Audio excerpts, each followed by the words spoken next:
that we dread every year, isn't it? It is the first day of no more football. That's it. That's all. No more. It's the most heartbreaking day of the year. And it happens to fall on a made up holiday like Valentine's Day. It's perfect. Painful, I tell you. So you're not doing any reads for chocolate services? I hope if they'll pay me, I'll do the reads. Okay. I mean, for things like this, for a read of chocolate, I'm pretty particular about the things that I endorse. But if you say, Jeff, will you do a read for chocolate? Yeah, I'll do that. I eat chocolate. Chocolate's good.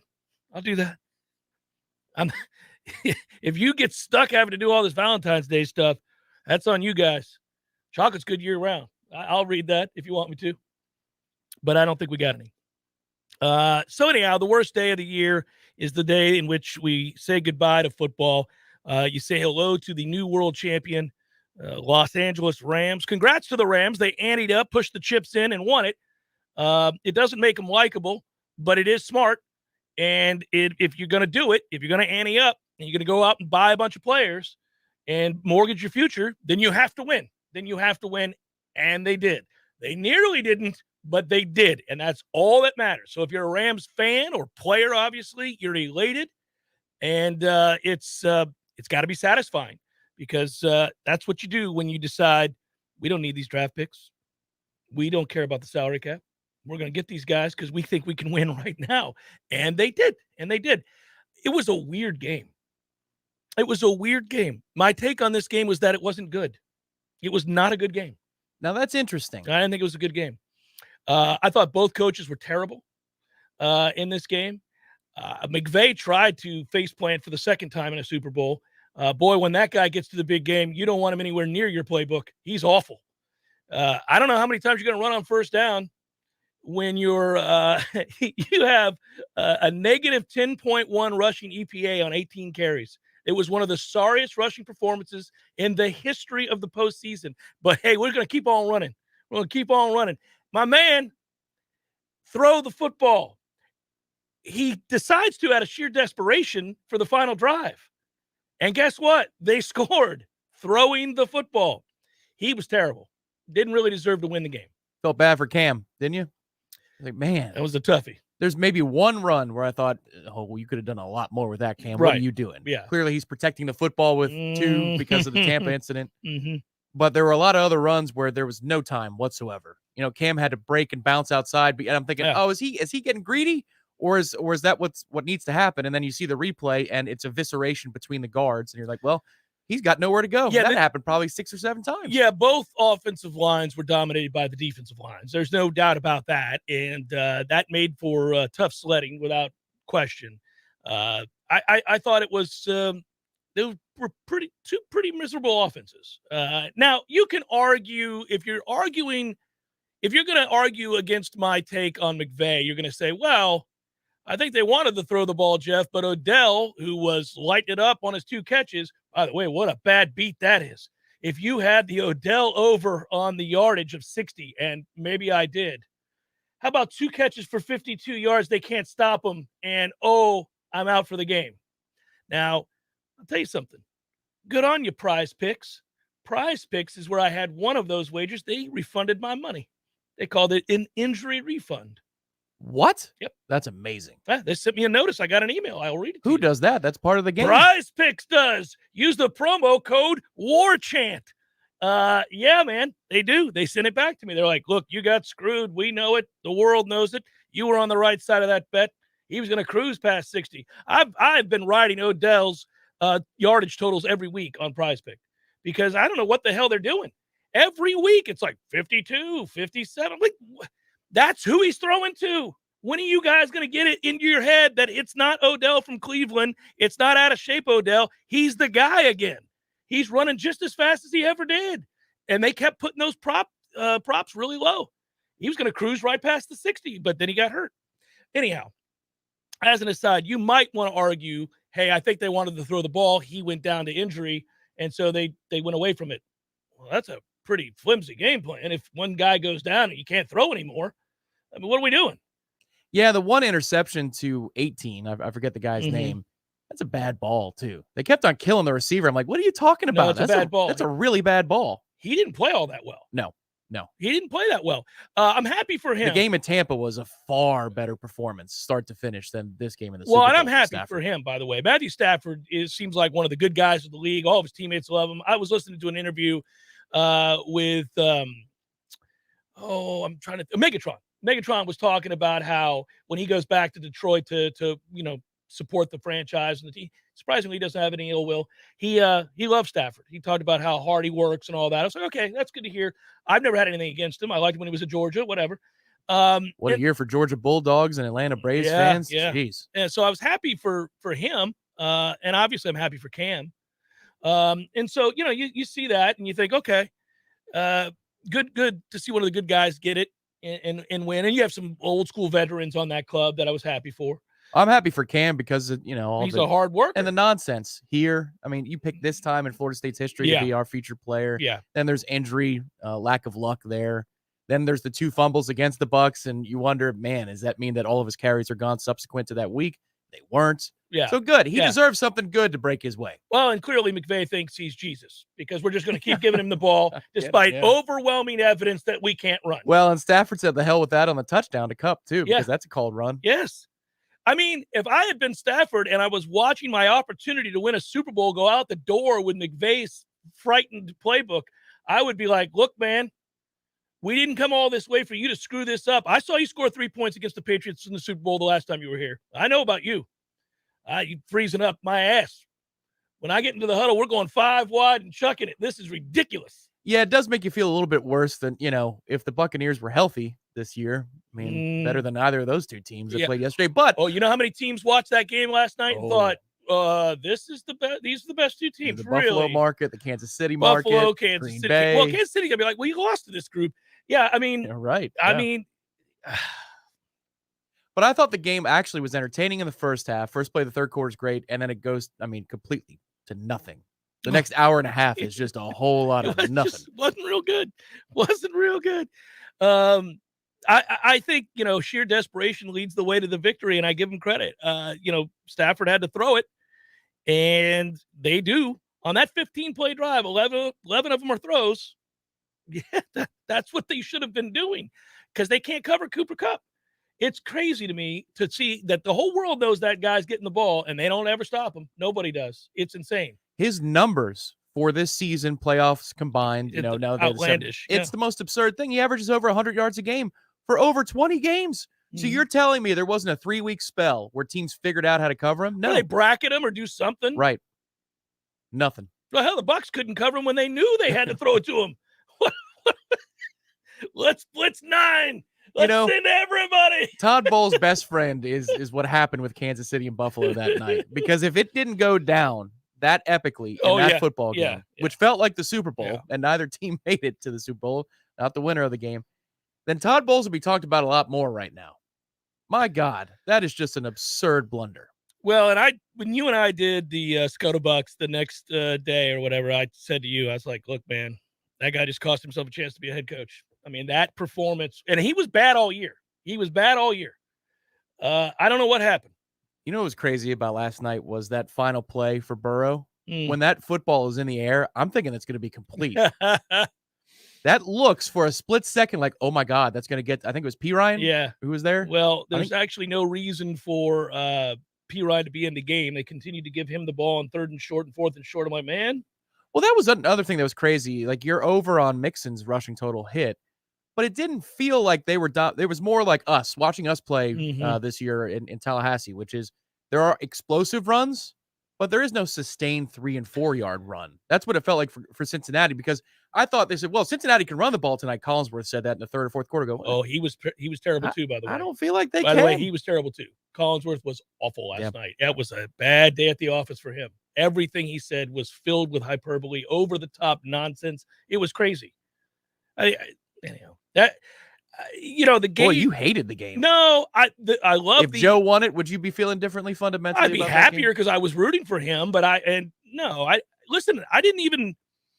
just thought that it was disjointed. I thought it was poorly coached. I thought it was. There were a couple factors that led into all of that, and then I hated for the 2 teams and their fans that, or anybody who loves football, that, you get 59 minutes of refs doing the right thing, and then at the end they decide, screw it, we're going to inject ourselves into the end of this game.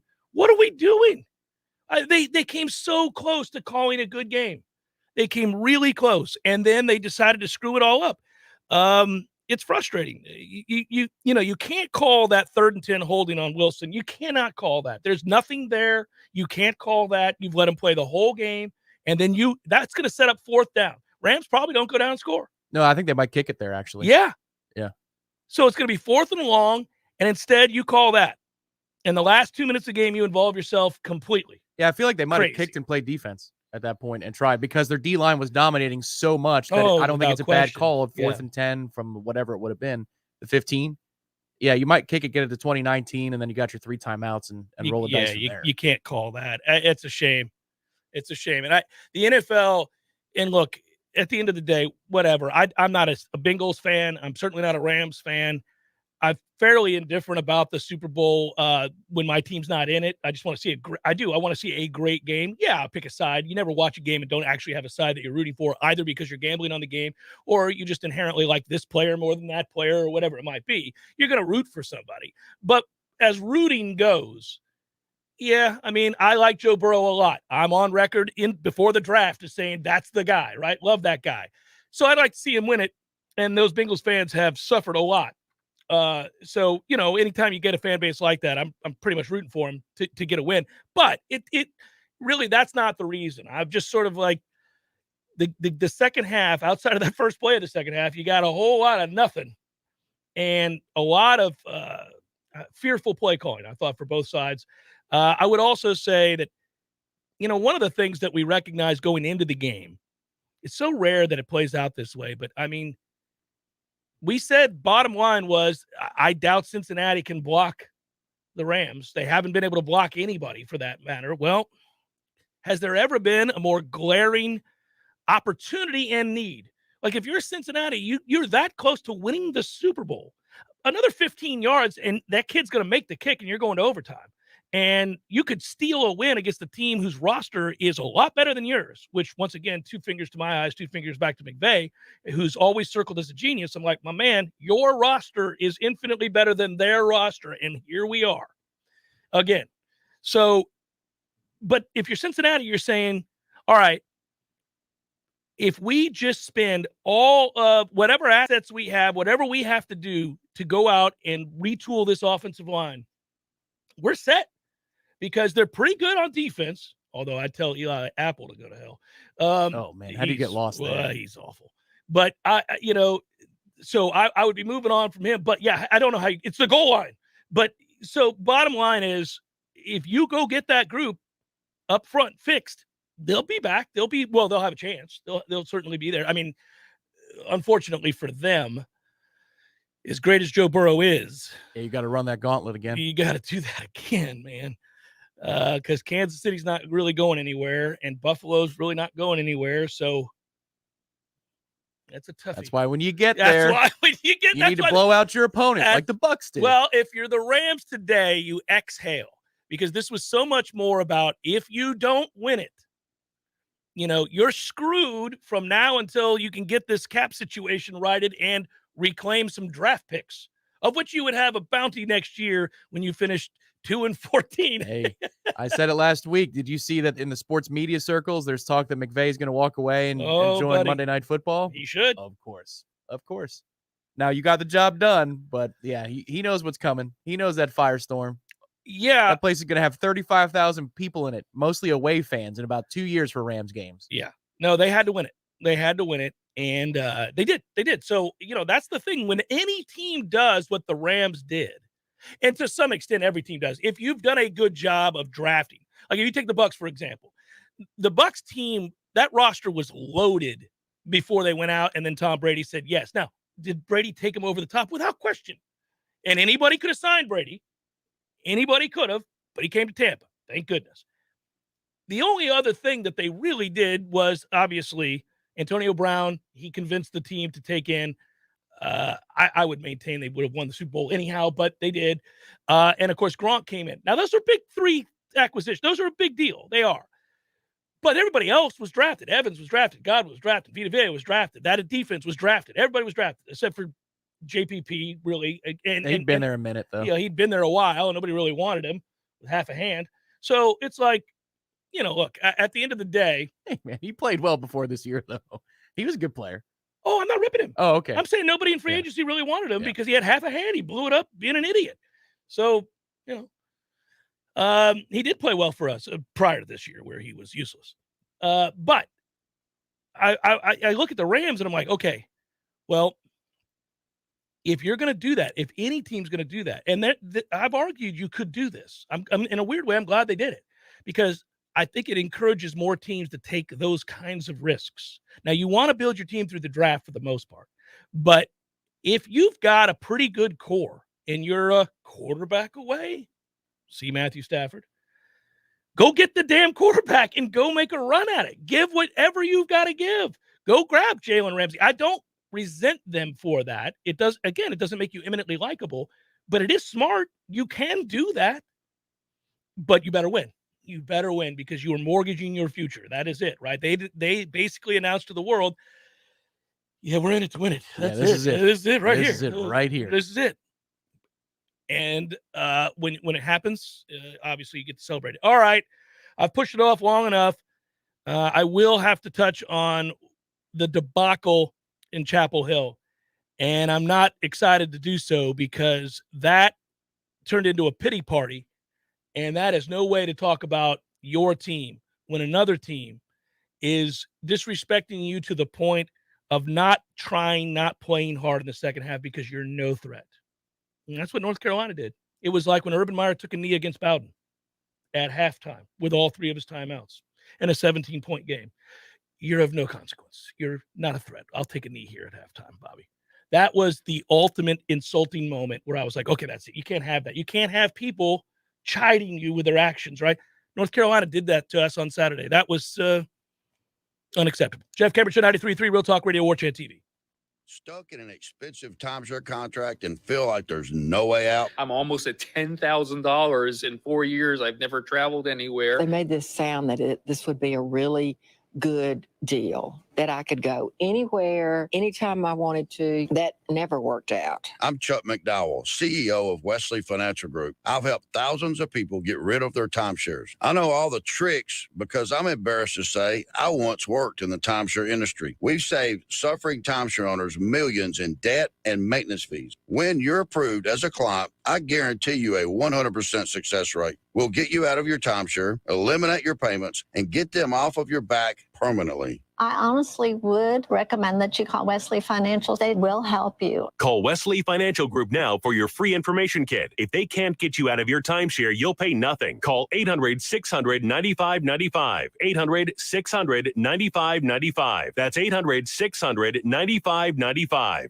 Our friends at ISF work hard to help their clients solve the future. ISF is an integrated IT and management consulting firm located right here in Tallahassee, serving clients all across the country. With the new year upon us, ISF reminds you to create a clear strategy, optimize your process, and modernize your technology to meet all your goals in 2022. For more information, visit ISF.com. That's ISF.com. ISF, solving the future. For about 50 years, Paul's Termite and Pest Control has been protecting homes and businesses for thousands of people right here in the Big Bend, and we're quite proud of that. Fact is, all of us here at Paul's have families, and nothing is more important to us than their protection. By providing effective termite and pest treatments, we know we're aiding many right here in our community. Paul's Termite and Pest Control performs many services designed for the protection of your family and your home. Programs like Pro Shield Complete, which encompasses termite and general pest control in one low-cost quarterly treatment plan. This program is environmentally friendly and is almost exclusively limited to exterior treatments, meaning pests and termites never enter your home. Termite programs like Centricon, a service which requires no invasive drilling or liquid applications. Plus, our lawn care team keeps lawns and ornamentals green and healthy. Protection of your family, your home, and our environment all are very important to each of us at Paul's. To learn more about our many programs, please visit us at callpauls.com. For the elimination of termites or any other pests. And a greener lawn, too. Call Paul's. We'll get them all. T-Spark Enterprises, roofing and construction services. T-Spark, tsparkconstruction.com. My father always taught me that if you provide people with honesty and great service, your results will speak for themselves and your customers will do the talking for you. When I hear contractors use catchphrases like most trusted, best of, and we beat any price, I'm reminded of my father's words. Just because you say it doesn't make it true. We work hard to earn our customers' trust and provide top-notch service so you can reach your own conclusion about us. Are you in need of roofing or construction services? Let us show you we are not about catchphrases or gimmicks to earn your business. T-Spark Enterprises, roofing and construction services. T-Spark, tsparkconstruction.com. License number CCC 1331204. We all want more energy, more strength, more results. Well, welcome to Orange Theory Fitness as you take a step towards feeling more alive today. Backed by science, Orange Theory's heart rate monitored workout is scientifically designed to keep heart rates in a target zone, spiking metabolism and increasing energy. Orange Theory Fitness is a one-of-a-kind group personal training workout resulting in more energy, visible toning, and extra calorie burn for up to 36 hours. Experience a more vibrant life today with Orange Theory Fitness. To find out more, go to orangetheoryfitness.com. The Jeff Cameron Show, brought to you by Orange Theory Fitness. 2 Tallahassee locations, Midtown on Thomasville Road and Northside in the Village Common Shopping Center. Online at Orange Theory Fitness.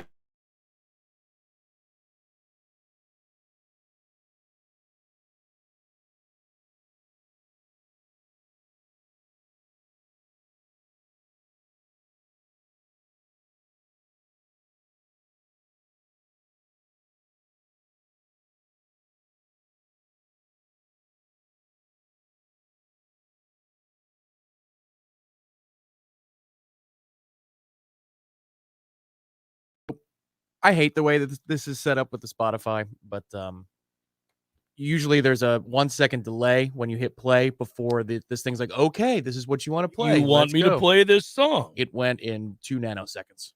Yeah, So I saw the look on your face.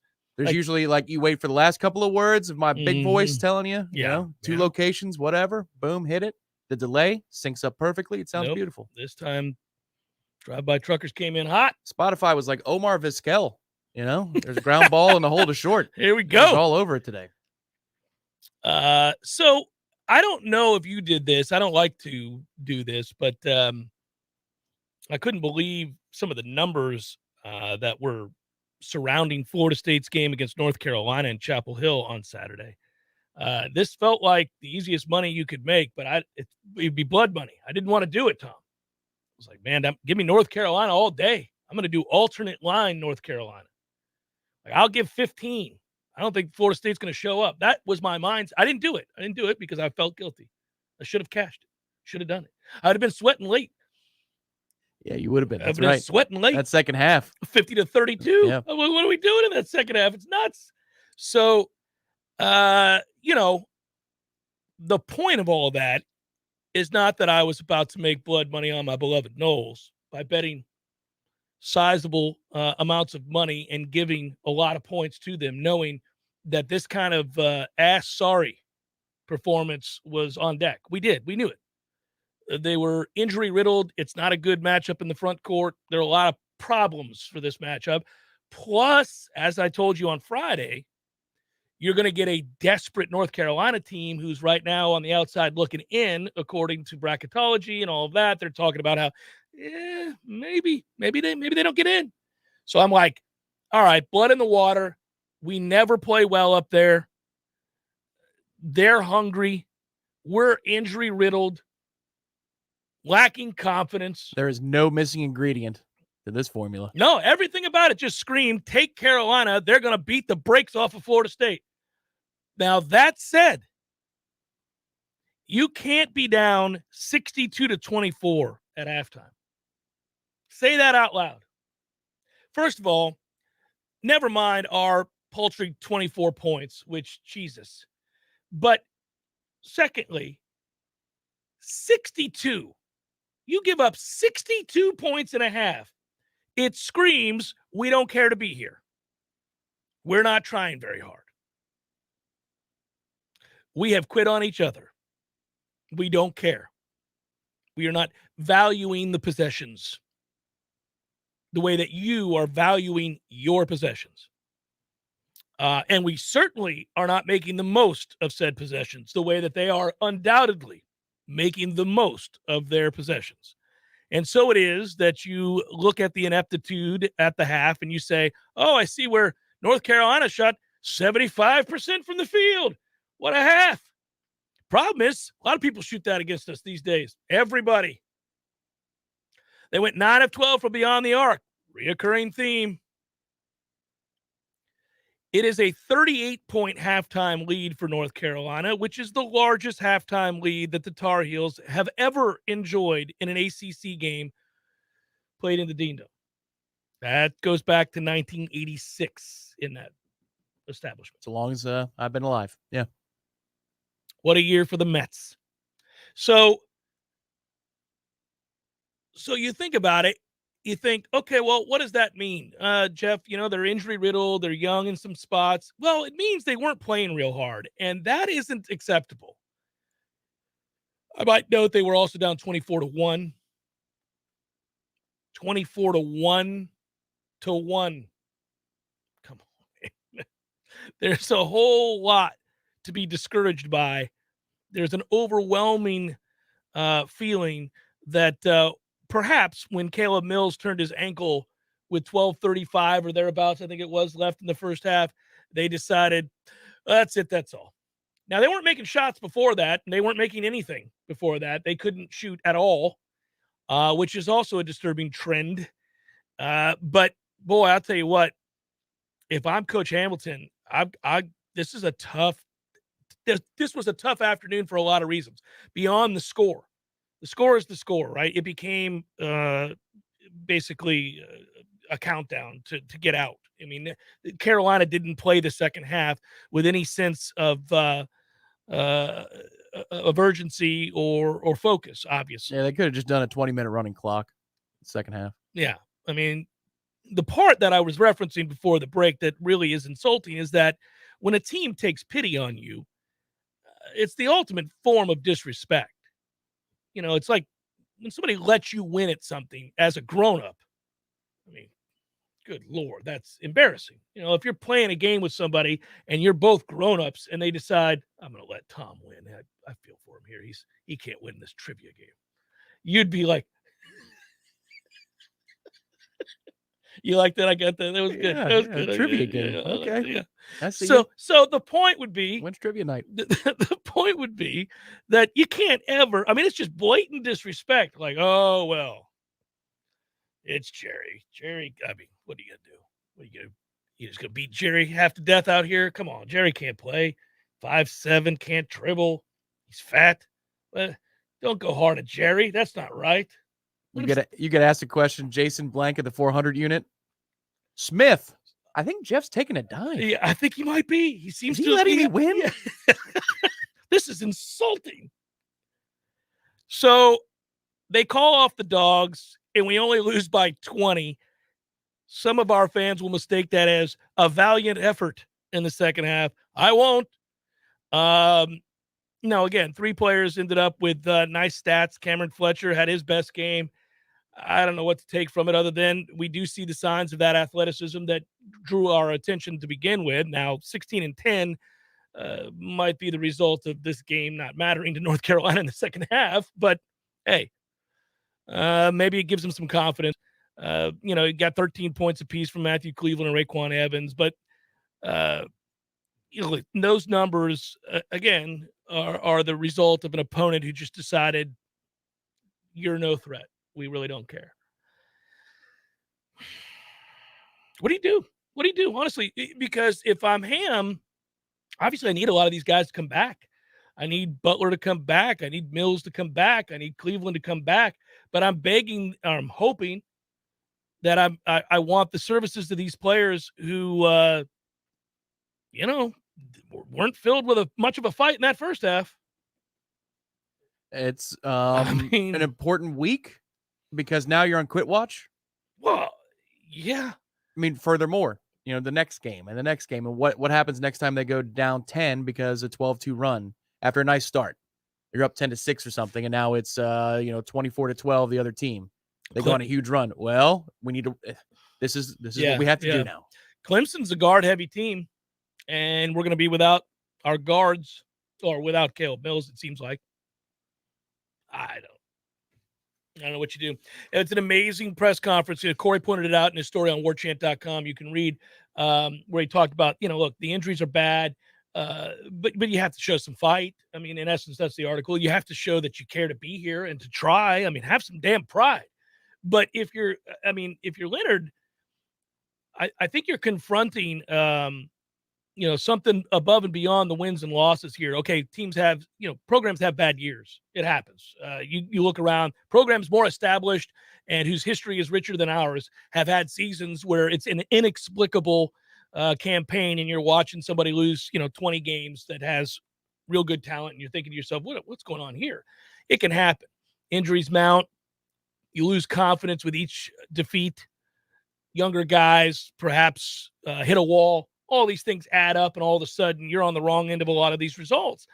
But it can't ever be that in the midst of that, the down year, as frustrating as it is to watch, and certainly I got to imagine it is to play through, it can never be that we're watching a team lose games and wondering whether or not they flat out quit on their coaches and each other.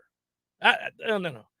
I can live with a bad season. I can live with guys who fight and play hard, even when the odds are stacked against them because of whatever circumstances, in this case, injury.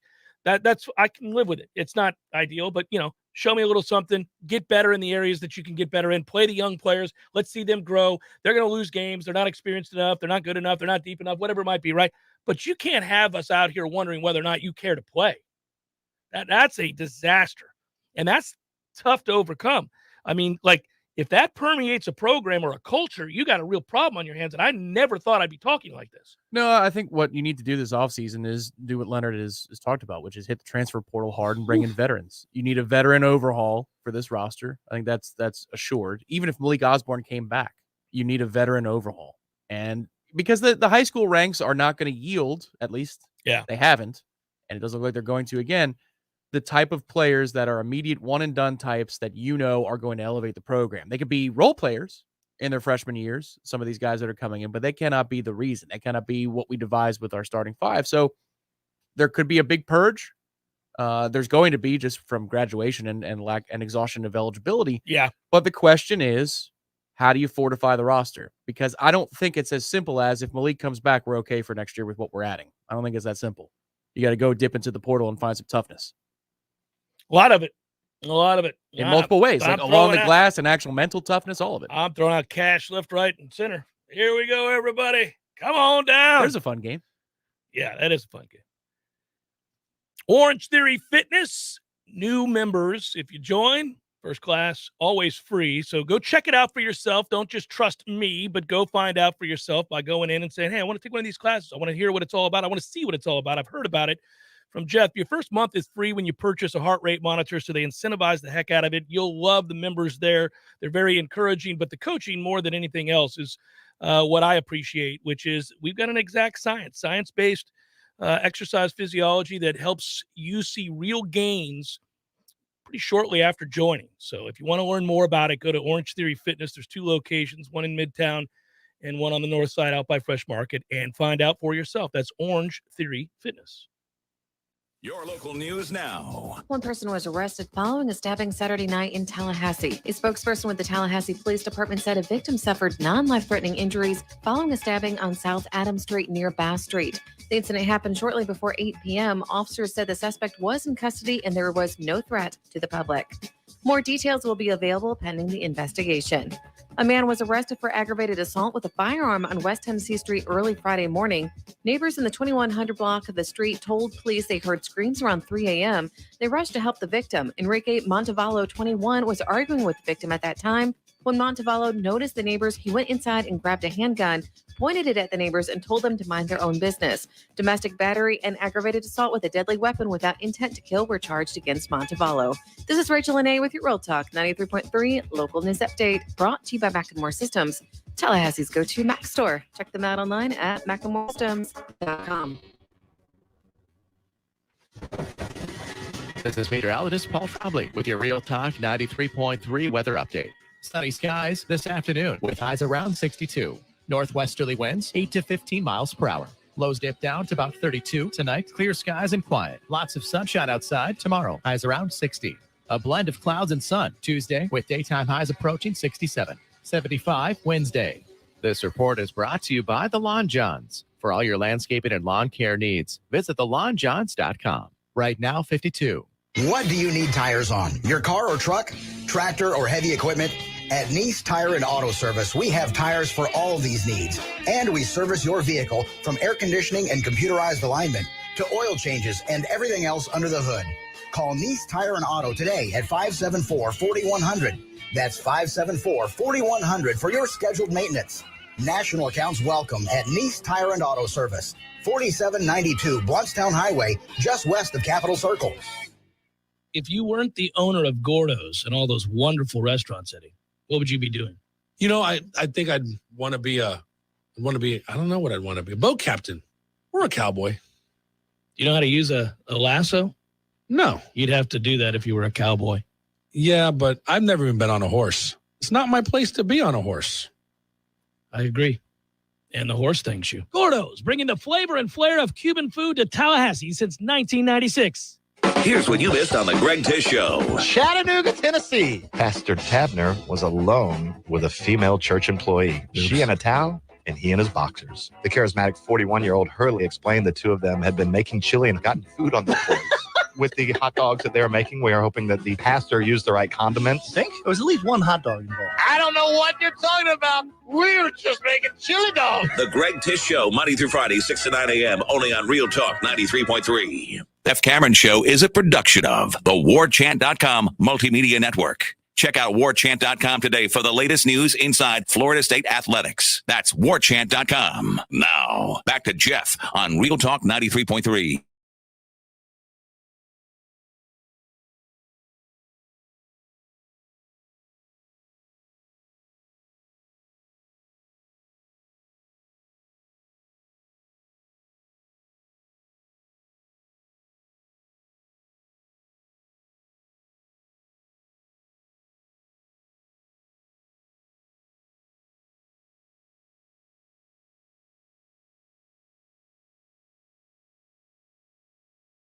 The immense benefits that come with having a trusted, reliable, and highly trained crew that can be held to the highest standards. T-Spark is known for that.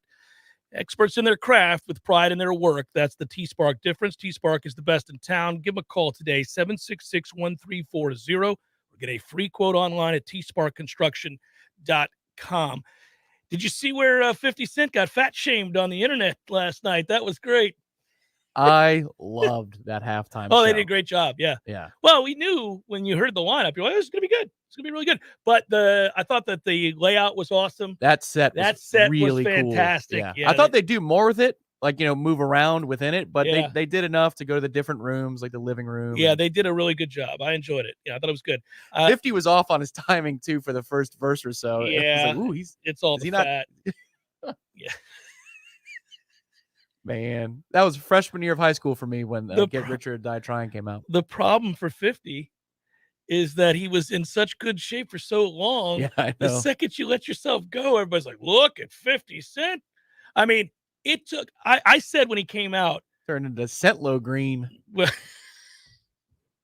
I said when he came out, T-minus 3 seconds until we hear he's $1 or whatever. I mean, like, I knew, like, it's happening. He might be a 5. He might be a Lincoln. 50's made a lot of money, and he's not missing meals, baby. No, he's not missing meals. He's having the time of his life. He had the worst first pitch ever at Citi Field. Yeah. But you know what? If you're going to be at that out of shape, props to your leg strength to be able to be upside down, because that's a lot of holding. My man, you're holding on for dear life. Yeah, that was. As soon as I saw him, I went, "What happened to 50 Cent?" My wife said, "He's eating." Yes, he is. Also, of the non-game related, but the weekend that was, since we were talking about Florida State's pathetic effort in showing against North Carolina, and then also the halftime show. But man, How lucky are we that we got 2 hole-in-ones at the Waste Management on 6? I mean, that's incredible. Both of those hole-in-ones, to watch that crowd, Amanda Bellionis is just wearing beers. And I got to give her all the credit in the world. They played the audio, not the video, later on, the audio of her from the day before. And she's giggling and laughing away. She's like, this is great. She thinks it's funny. I'm like, good. Okay, good. You're solid. That was fantastic. How good for golf is that? It's good to a point. Oh, it's great. I think they may need to put netting up in those stands to make sure that people don't chuck beer all over the greens. I don't know that that's the best thing in the world. It's not a hockey rink. That's all right. It was great. I'm not trying to be stuck up golf guy, but yeah. Also logistically speaking, it's going to hold up play for 20 minutes, and sponsors aren't going to like that very much. I saw there was a Geico shot of the day that happened on Golf Channel on the East Coast. I'm sure that they called and were not thrilled about that because of the Coors Light cleanup. But oh my God, it's that madness. Atmosphere. I love that week. It is a contained week, but I want to be out there. And next year the Super Bowl is out there. It is. The whole thing is calling for us to be in Phoenix next year. It's awesome. I started thinking about this too, man. Old people had a tough weekend because they had to watch that halftime show and then that golf with the beer. I'm like, old white people are like, oh no, clutching pearls everywhere. It was just a clutching pearls kind of Saturday, Sunday for them this weekend. If it wasn't bad enough that Dre and Snoop started out, here comes Mary J. Blige. And... yeah, it's great. I love that halftime show. So did you, because we're not racist. But it was I'm just picturing. Well, you could still hate the music format, but it was. But the people who were commenting on that, you're like, like the last 3 halftime shows that I loved, like truly loved. Yeah. Prince, of course. I was at the game. That's so cool. I was there to see Prince in the rain, baby.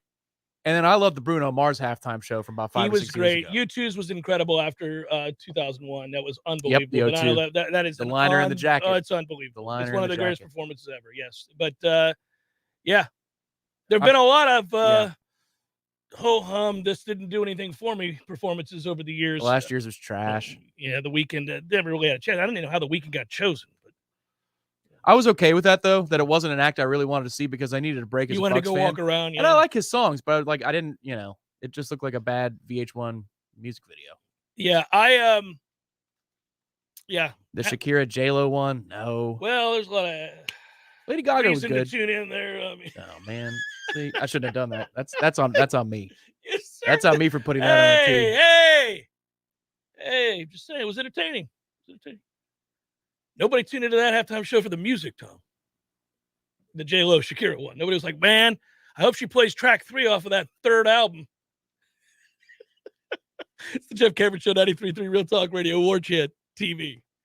Tallulah CBD and Juice Bar on Market Street and in Bannerman Crossings has all your Valentine's Day flowers and chocolates. But I'm not talking about red roses in heart-shaped boxes. Shop for the newest Delta 8 vape and flower products, plus Delta 8 chocolates for just $3.99. CBD massage oils, CBD bath bombs, and a selection of enhancing products to really feel the love this Valentine's Day. Come see the ladies at Tallulah for everything you need to love your Valentine. Are you stumped on who to call for fast and affordable crane and tree service? With the largest crane in the Big Bend area, Deep South Tree Service is a cut above the rest. Call Rob for a free quote, 877-TREE. Deep South Tree Service. Our roots run deep. Applications, onboarding, payroll, termination. Business owners and managers, these are the processes that take away too much time from what you do best. But what if there was a locally owned, responsive solution that would charge you a fraction of the big national payroll companies? Sound too good to be true? It's not. North Florida Payroll Services is Tallahassee owned for nearly 15 years. And in that time, their prices have never changed. The reason North Florida Payroll Services can do that? Exceptional customer service that constantly evolves with the latest technology. From application to termination, for turnkey service for your payroll and HR services, trust a Tallahassee expert and save yourself time and money. North Florida Payroll Services. Online at northfloridapayroll.com. Highway 27 Grill and Barbecue just north of Havana have become your destination for the best food either side of the state line. But what if you want fresh seafood?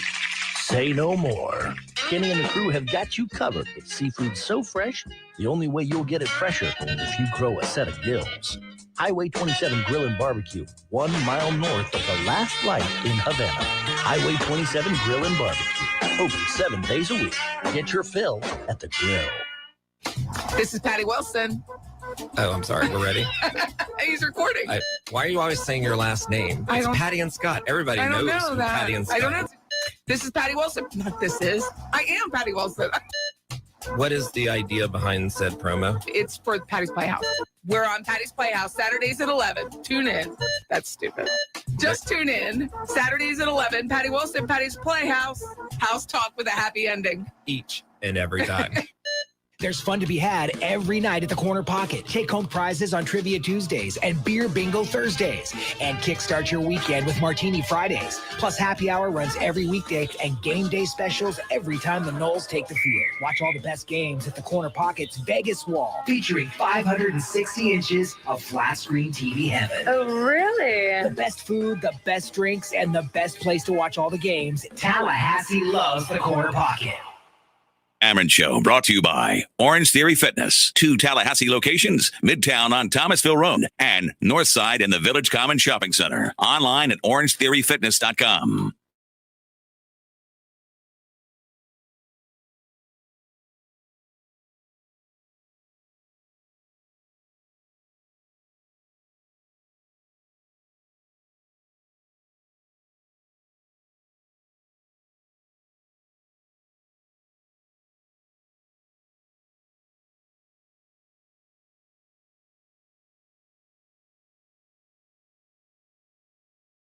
Weekends without football, unless you're going to get locked into the USFL and one of these other garbage leagues.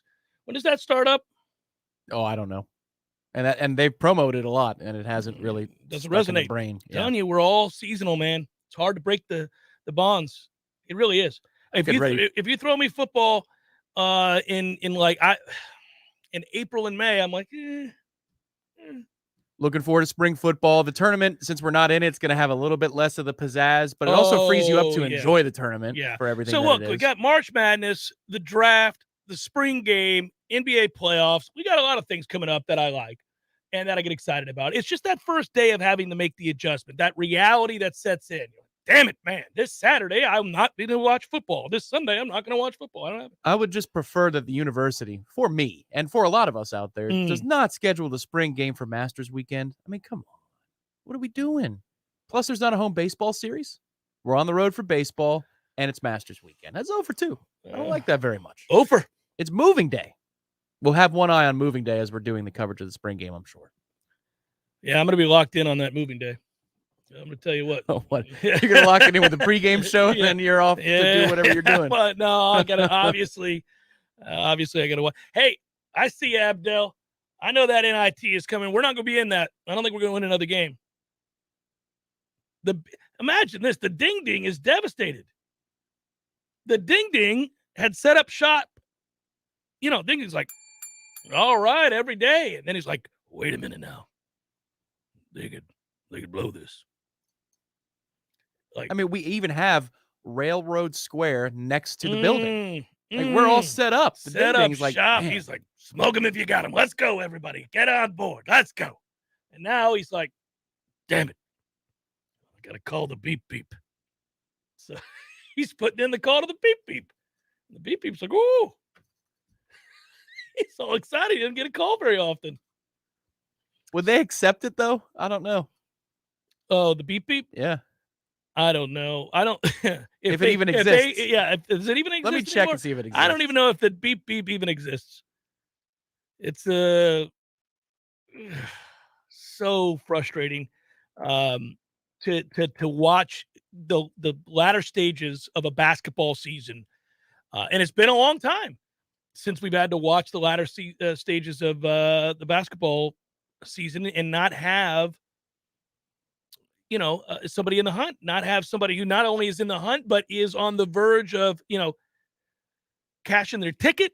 And we're starting to argue about, can they get as high as a 4 seed or a 3 seed or a 2 seed? I mean, these have been the discussions for us the last handful of years. And so to not even be able to talk about a team that is going to make the tournament is brutal. Okay, Brutal. so I got to share something of how great the internet is. I'm on a website called happeninghoops.com right now, and it has CBI and CIT bracketology for 2022 for this year. Oh, my God. So are we a 1 seed in the CBI? And the guy says, welcome to the website. I predict the fields for these 2 things. This is my 5th season doing this. I have a career 80% accuracy rate. Nailing it. 87% accuracy rate. He's probably been screwed over by teams that turned it down. Yeah, probably. Well, does he have us there? I'll take a look. I've got to imagine. Think about that unique passion that you have to have. I really love this CBI. This thing is great. The answer is no. No. Well, we'll be in soon enough.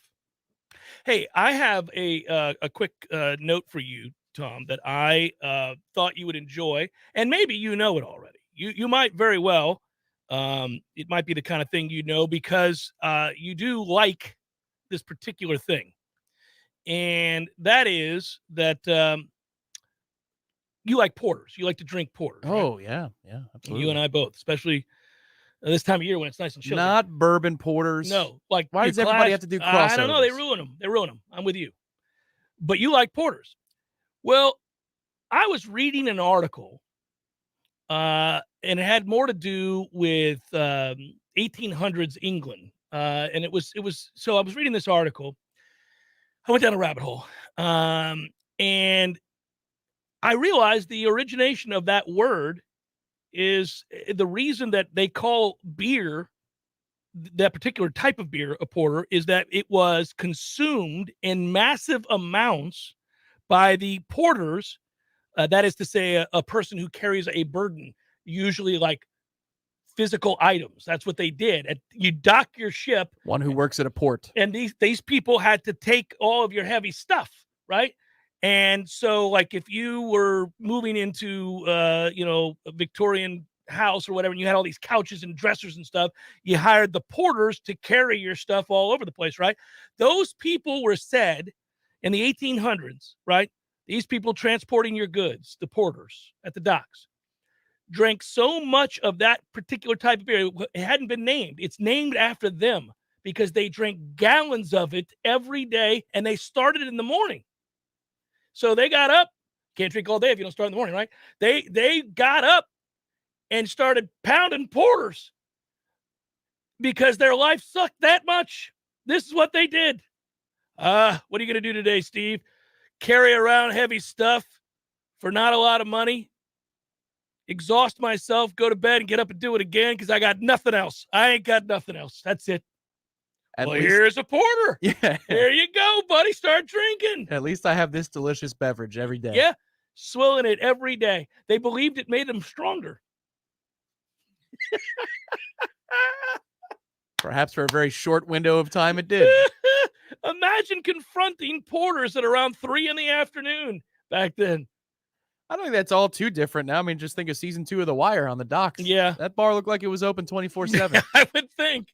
Tough life out there on the docks. Man, I imagine you're just an upstanding guy. You want to get your stuff moved. It's there. It's 3 o'clock. Oh, we're not arriving until 3. These guys will all be in the bag. But they were the equivalent of the caddies of their time. Mm-hmm. That's what caddies were. Yeah. Caddies were professional drinkers who just happened to want to hold something and walk on a meadow. And not be told they had to do real work. Right. I'm going to walk this meadow is what I'm going to do. And then there was a process. I'm helping this guy, Kyle, swing a club. Yeah. In the era of the Tom Morris and all that kind of stuff where things changed a little bit about Tom caddies. Morris. Yeah. Right. I think you're required to say it. That's why I brought it up. Nonetheless, I thought you'd enjoy that. That's porters. There you go. Every time you swill one of those porters, buddy, you say, God bless those guys in the 1800s. The most blue-collar beer there ever was. Difficult times. Woo. Wake up drinking. Hour number 2, fourth cup. Stay with.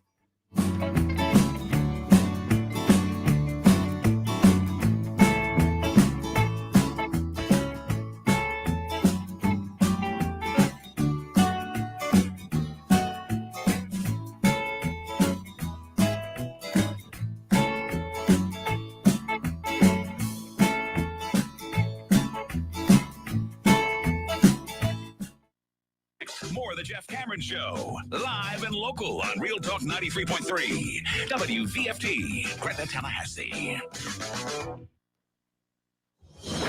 News this hour from townhall.com. I'm Jason Walker. Few details are known at this hour, but we have just learned an airliner, or at least a small plane rather, has gone down off the coast of North Carolina. At least 8 people on board. Coast Guard now searching for the plane. Ontario Premier Doug Ford says as the virus numbers fall, he is accepting recommendations to gradually lift restrictions. Effective March the 1st. We intend to eliminate capacity limits in all indoor public settings. At the same time, and at the recommendation of Dr. Moore, we will lift proof of vaccination requirements for all settings. Jury in Georgia today seating in the federal hate crimes trial of 3 white men convicted of murdering Ahmaud Arbery. 12 jurors and 4 alternates selected from a pool of 64. Also at townhall.com, more than 50,000 Chinese workers have been hermetically sealed inside a huge ring fence of virus prevention measures that China has erected around the Winter Games. People like Kathy Chen cook, clean, transport, and care for the athletes and otherwise make the Winter Games tick. They are sequestered inside a sanitary bubble. I have been here for more than 1 month and a half. She misses her husband and 2 daughters. There are video calls, but it's not the same. Zhao Yan Zhen misses home. I miss food and some of the drinks. Her mom told her this is a great opportunity to see a bigger world. So far, there have been no reports of the coronavirus leaking from the Olympic bubble. I'm Ed Donahue. Kremlin signaling it's ready to keep talking with the West about security that led to the current Ukraine crisis, offering hope Russia still might not invade Ukraine. More on these stories at townhall.com. Are you more than $10,000 in debt? Feel like you're on a never-ending treadmill, staying in one place and never getting ahead with those minimum payments? You feel like there's no way out? Don't let the credit card companies bully you anymore. There are programs in place to help you get free of your debt, and you don't have to pay the entire amount you owe. The program at Total Financial Freedom can help you get debt-free in months instead of decades. Get off the debt treadmill and stop the harassment. Get free of credit card debt, signature loans, department store cards, internet loans, and medical bills. Call now at 800-670-5450 for free information. For about 10 years, Total Financial Freedom has helped thousands. They're A+ rated by the Better Business Bureau, too. Get off the endless cycle without having to declare bankruptcy. You'll have the right to settle your debt for a mere fraction of what you owe. Call Total Financial now at 800-670-5450. That's 800-670-5450. What's important when shopping at a gun store? Let's start with a friendly and knowledgeable staff. Then add top-notch service, great selection and pricing, and a personal shopping experience only found at a locally owned and operated business. At Red Hills Arms, they're right on target. While other gun stores come and go, Red Hills Arms remains Tallahassee's go-to local gun store for all your firearms needs. Stop by today and get welcomed in like family. We all want more energy, more strength, more results. Well, welcome to Orange Theory Fitness as you take a step towards feeling more alive today. Backed by science, Orange Theory's heart rate monitored workout is scientifically designed to keep heart rates in a target zone, spiking metabolism and increasing energy. Orange Theory Fitness is a one-of-a-kind group personal training workout resulting in more energy, visible toning, and extra calorie burn for up to 36 hours. Experience a more vibrant life today with Orange Theory Fitness. To find out more, go to orangetheoryfitness.com.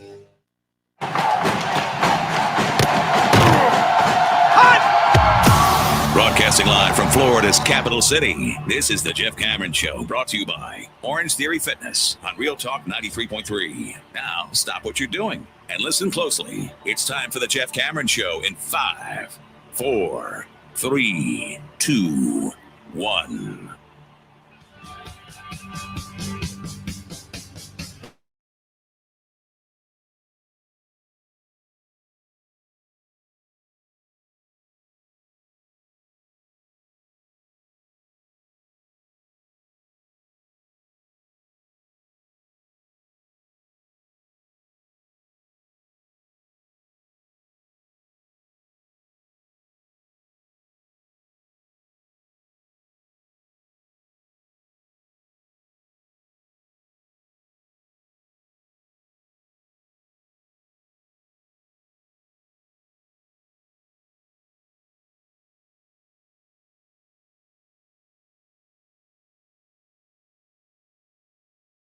on a day where we kind of walk our way through it. We talk our way through it.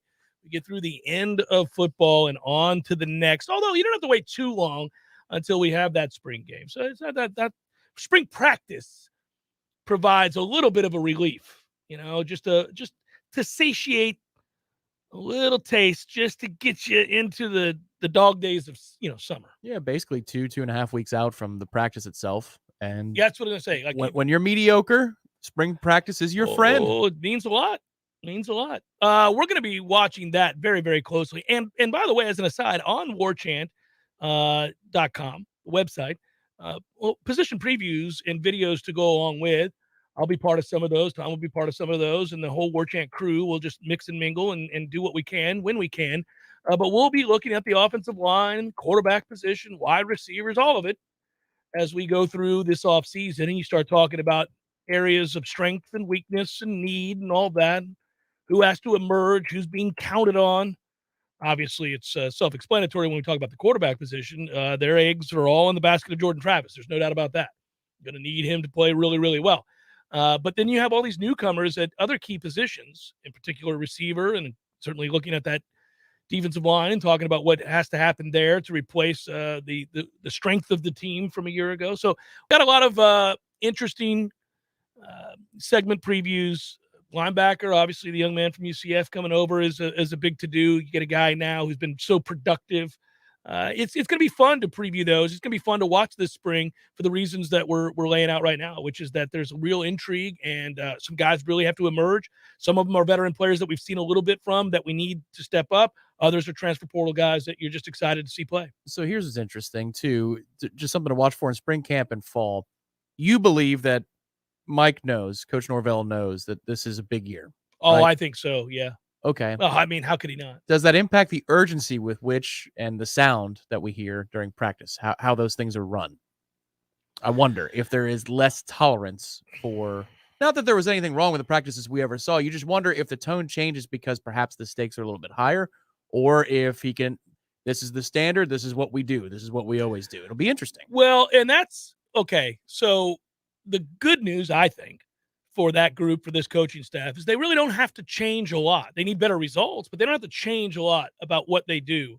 And that is because they did set a new standard when they got here, and they held everybody accountable to that, and they held themselves accountable to that. And I've not noticed from a day-to-day standpoint them ever really shifting the way they coached, how hard they coached, the energy they coached with, the pace, any of that. None of that ever changed. Now, certain guys not being available changes practice. If you don't have your quarterbacks available, you got to go all special teams for a day. I mean, that's, obviously that's being dictated. And that paid off.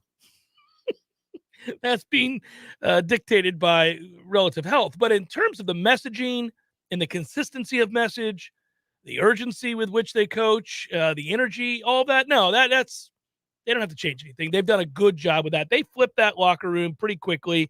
They were able to kind of, vet what needed to be done there. I don't think they didn't swing and miss the way that Willie did with their starting quarterback, for example. Like right off the bat, I remember being taken aback that the first real big decision that Willie had to make was whether or not to trust DeAndre Francois.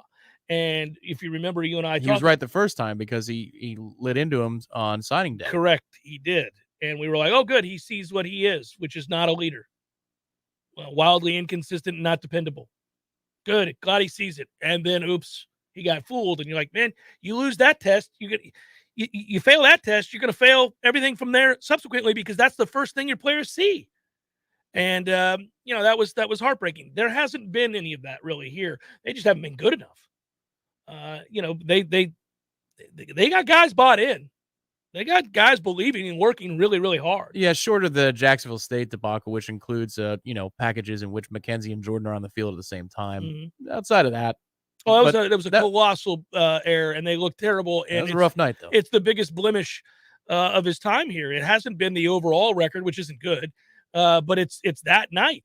I mean, they treated the game like a glorified scrimmage, and it came back to haunt them, and they can never undo it. It's why there will always be a certain level of distrust until we get many years of successful seasons removed from that night. Like, you're going to need all of that. I mean, even the things they did subsequently, which turned out to be a team fighting every Saturday and really improving in the second half of the season. against pretty large obstacles, given that was the stronger set of games on the schedule. For them to see that turn around was kind of surprising, which means they didn't pack it in after an ugly, ugly night. But even then, I mean, it's not like our fans or anybody else analyzing this group could ever ignore that. They know that was in there, and they know that debacle happened, and they know that until they see something in the way of consistency and vast improvement, they're always going to look at him sort of with a jaundiced eye, even if they love him. And I'm a big fan. I think he's done a relatively good job given the circumstances. But I, in terms of his coaching, yes, I believe he's a good football coach. There's a lot of other factors that go into being a football coach. But in terms of the X's and O's and the energy and the organization, yes, I think he's a good football coach. So then what is outside of the newcomers? And that's a huge topic. That's a big one. I mean, that's... But if you're looking for something in spring, because a lot of years, we will be excited for the prospect of spring. Then we'll get the second week of practice and we go, oh, man. No, the receivers, right? You want to consistently see the passing game. Look, I think this is the best that the offensive line is going to look since he's been here, certainly, and maybe the best we've seen in some time. They're not going to be dominant or anything, but they could be downright good. Certainly, maybe even above average. How about that? Is that a better way of saying it? Instead of saying good, we're saying you're above average. Okay, good. Well, then that means you ought to be able to throw the football. You brought in a bunch of receivers, and you got a quarterback who a lot of people think took the next step and was improving. Well, now you're giving him weapons behind a better line. You ought to be able to throw the football. Well, we did a video last week about the running backs, and that's one fairly pedestrian. But that's a group that should benefit greatly from both of those segment groups as well, meaning the offensive line and the receivers. Because if the receivers are enough of a threat that you can't stack the box and say, go ahead, Jordan, beat us on the outside with throws and one-on-one matchups, you can't do it. You've got to worry about Jordan Travis' legs, the receiving game. The O-line's not terrible. It's average to above average. Now you've got balance before the ball is snapped. Now you can isolate matchups more freely. You got to make somebody play you honest, right? And it can make the life of a running back a hell of a lot easier than it was last year. Yeah, sure hope so. I mean, we have a lot of interesting things to tune into in the spring, and that's why I'm not so bereft of hope today like I normally am right after the Super Bowl when we don't have football, and you're thinking to yourself, man, how do I get from February to August? I mean, this is going to be brutal. But, you're a couple weeks away, as you pointed out, from practice starting in a pivotal season for the head coach and his staff. You've got a lot of newcomers. I mean, you count the ways that's intriguing. I mean, there's a lot going to go on this spring, and the fan base, I would think, and our listeners and everybody are excited about it as well. I mean, listen, it's not quite the same as fall practice getting underway because then you're on the precipice of actual games, but this is a pivotal time. It feels like such a critical year for the future of the athletic program, independent so many of levels. Yeah, just independent of whether or not the get out of jail free card comes in the form of reclassification of Power 5 or conference realignment that sees the ACC get eviscerated, whatever it is. Like that would be our get out of jail free card. If that doesn't happen, then you really need to cash in on a year like this in which you've got new voices leading the athletic department and the board. And you've got Mike Norvell, and you feel like it's finally an honest chance. This is his first honest crack at it without some kind of weird things that happened, the COVID situation or whatever, recruiting-wise. You need to cash in. So you get the right message out there between now and kickoff of the first game. Because if it does start right, and let's say they start 3-0, that means you have a month in which you haven't lost a football game after the first game kicked off. Yeah. So how can you get the money from there? As much money as possible. Yeah, all of these things are critical this year. Yeah, you're going from micro to macro. Yeah, you're going from, hey, we're talking about the football team, areas of weakness, strength, and everything in between to, hey, not only is it a pivotal year for football, but this athletic department as a whole, they've got to do some serious fundraising. We got to get monies up. There's a lot to be done in terms of infrastructure and the like, NIL, obviously. All that stuff has to be organized. It has to be a plan that is put in place where you're able to lure things recruits. Need to be shinier. Yes. Period. And Ira did a great job in that article. New padding, Tom, over there at Hauser. There's new padding. Well, admittedly, that's got to be like 15th on the priority list as it stands right now because football has to get right. But for example, I did a coaches club contribution last week to one of the programs at Florida State. Yeah. And the site timed out on me twice. I had to spend 20 minutes to try to give them my money. Yeah. Stuff like that cannot happen. Website, by the way, was addressed by one of the candidates for the athletic director job. It was brought up that they were a mess. Yeah, I couldn't hit submit. You're like, I'm trying to give you money. So I had to log out, log back. Oh my gosh. Give you money. Stuff like that cannot happen. And that is analogous to the conversations that they have to have with their big money boosters. Just even if they're not ready to pull the trigger on the dollars, have them in position to if we win in New Orleans and say, so what do you think? Yeah, let's go. Let's make it happen. Get them in the casino, celebrate the There big it win. is. Yeah. You know, I got to tell you, I hearkening back to the Super Bowl, which we touched on in the first half to start the show, of course. I was just looking at some numbers during the break. So at the end of that game, and I know you're aware of this, but maybe some of our listeners who were just kind of watching in passing maybe didn't have a real interest. The Bengals, by the way, had 5 consecutive empty drives to close the game where had they gotten points in any one of them would have at least earned overtime. That is not going to sit well in the offseason. That's a toughie. I just needed a field goal to get to overtime in any one of these last drives. And this is the stat that accompanied that number. They had not gone 5 consecutive possessions without scoring points all season. Wow. Is that right? So they were defying the odds in that Tennessee game. Crazy, right? I mean, not including kneel downs, obviously, at the end of games. But yeah, they had not gone. Well, that's where that game turned into a snoozer. It was, early to middle portion of the third quarter until the finish.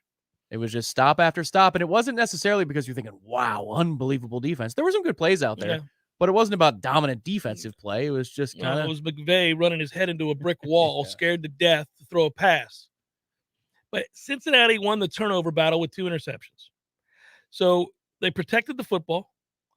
They hit explosive plays, both over Jalen Ramsey. They dominated Sean McVay's genius offense, quote unquote, for much of the game.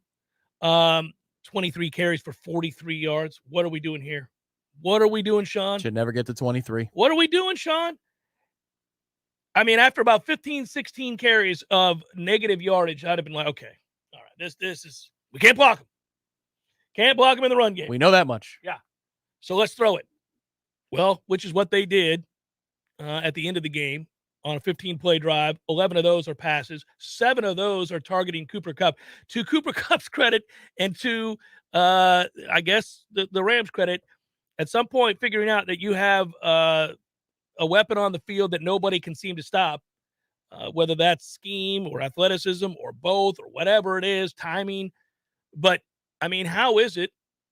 And I think we were all screaming at the TV last night or the Bucs game or the game before that. If you're rooting against the Rams in any one of these games, you're like, is nobody going to cover Cooper Kupp? Is that how this works? Because at some point you would think you got to take that dude away, especially after Odell Beckham goes down. Yeah, you would think you could bracket at that point. Man. That's why Odell was so important. Is that when he came in and was in shape and started producing right away, then you're like, oh, well, now you're kind of screwed.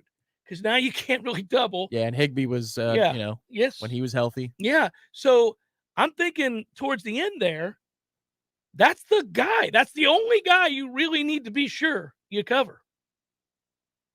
Take your chances with the rest of these slappies. That's the guy. Over 2,400 receiving yards in 21 games.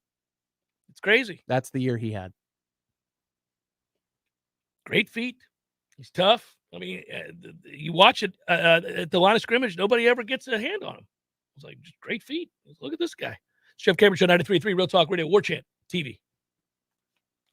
I'm Ryan Finn from Finn Chiropractic. The number one myth about chiropractic is you don't have to take care of your spine until it hurts. Most patients come in with symptoms, neck pain, back pain, headaches. Those are not the cause of your problem. That's the result of your problem. So unmask the cause of your problem at Finn Chiropractic through the Phenomenal Health Examination. So if you're a loved one or having neck pain, back pain, or headaches, don't mask the symptom, unmask the cause at Finn Chiropractic, because your chiropractor loves you and there's nothing you can do about it.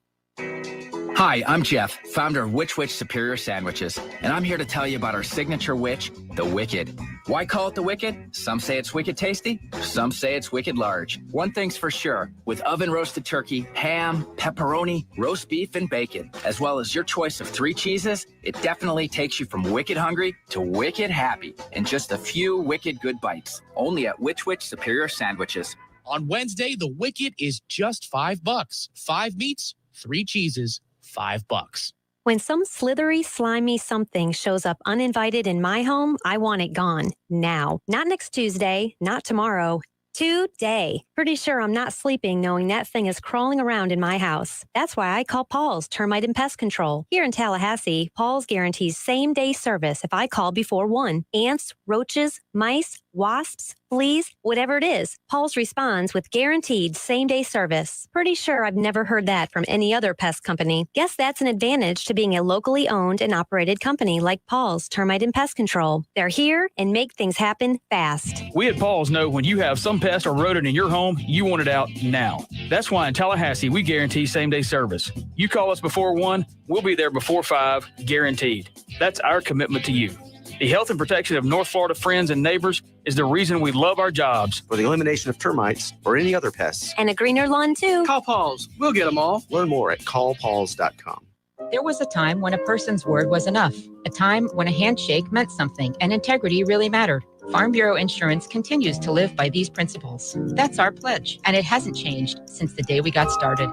You deserve more. You deserve a promise. I'm Andy Cohen with Florida Farm Bureau Insurance. Please call me at 850-671-FARM. That's 671-FARM. From Hurricane Kate to Hurricane Michael, Tallahassee has been through a lot, and we've been right here with you because helping you is what we do best. Our friends at ISF work hard to help their clients solve the future. ISF is an integrated IT and management consulting firm located right here in Tallahassee, serving clients all across the country. With the new year upon us, ISF reminds you to create a clear strategy, optimize your process, and modernize your technology to meet all your goals in 2022. For more information, visit ISF.com. That's ISF.com. ISF, solving the future. Tallulah CBD and Juice Bar on Market Street and in Bannerman Crossings has all your Valentine's Day flowers and chocolates. But I'm not talking about red roses in heart-shaped boxes. Shop for the newest Delta 8 vape and flower products, plus Delta 8 chocolates for just $3.99. CBD massage oils, CBD bath bombs, and a selection of enhancing products to really feel the love this Valentine's Day. Come see the ladies at Tallulah for everything you need to love your Valentine. We all want more energy, more strength, more results. Well, welcome to Orange Theory Fitness as you take a step towards feeling more alive today. Backed by science, Orange Theory's heart rate monitored workout is scientifically designed to keep heart rates in a target zone, spiking metabolism and increasing energy. Orange Theory Fitness is a one-of-a-kind group personal training workout resulting in more energy, visible toning, and extra calorie burn for up to 36 hours. Experience a more vibrant life today with Orange Theory Fitness. To find out more, go to orangetheoryfitness.com.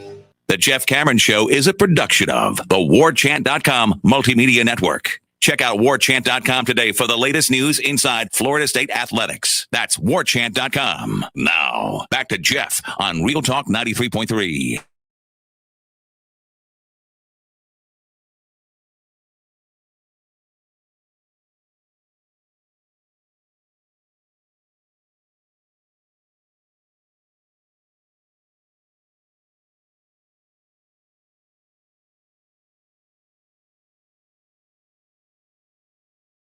Barbie writes, Big Daddy J and Tom, NHL betting question. I have Stanley Cup futures on 3 teams. Well, all right. Way to go, Barbie. Which should I keep?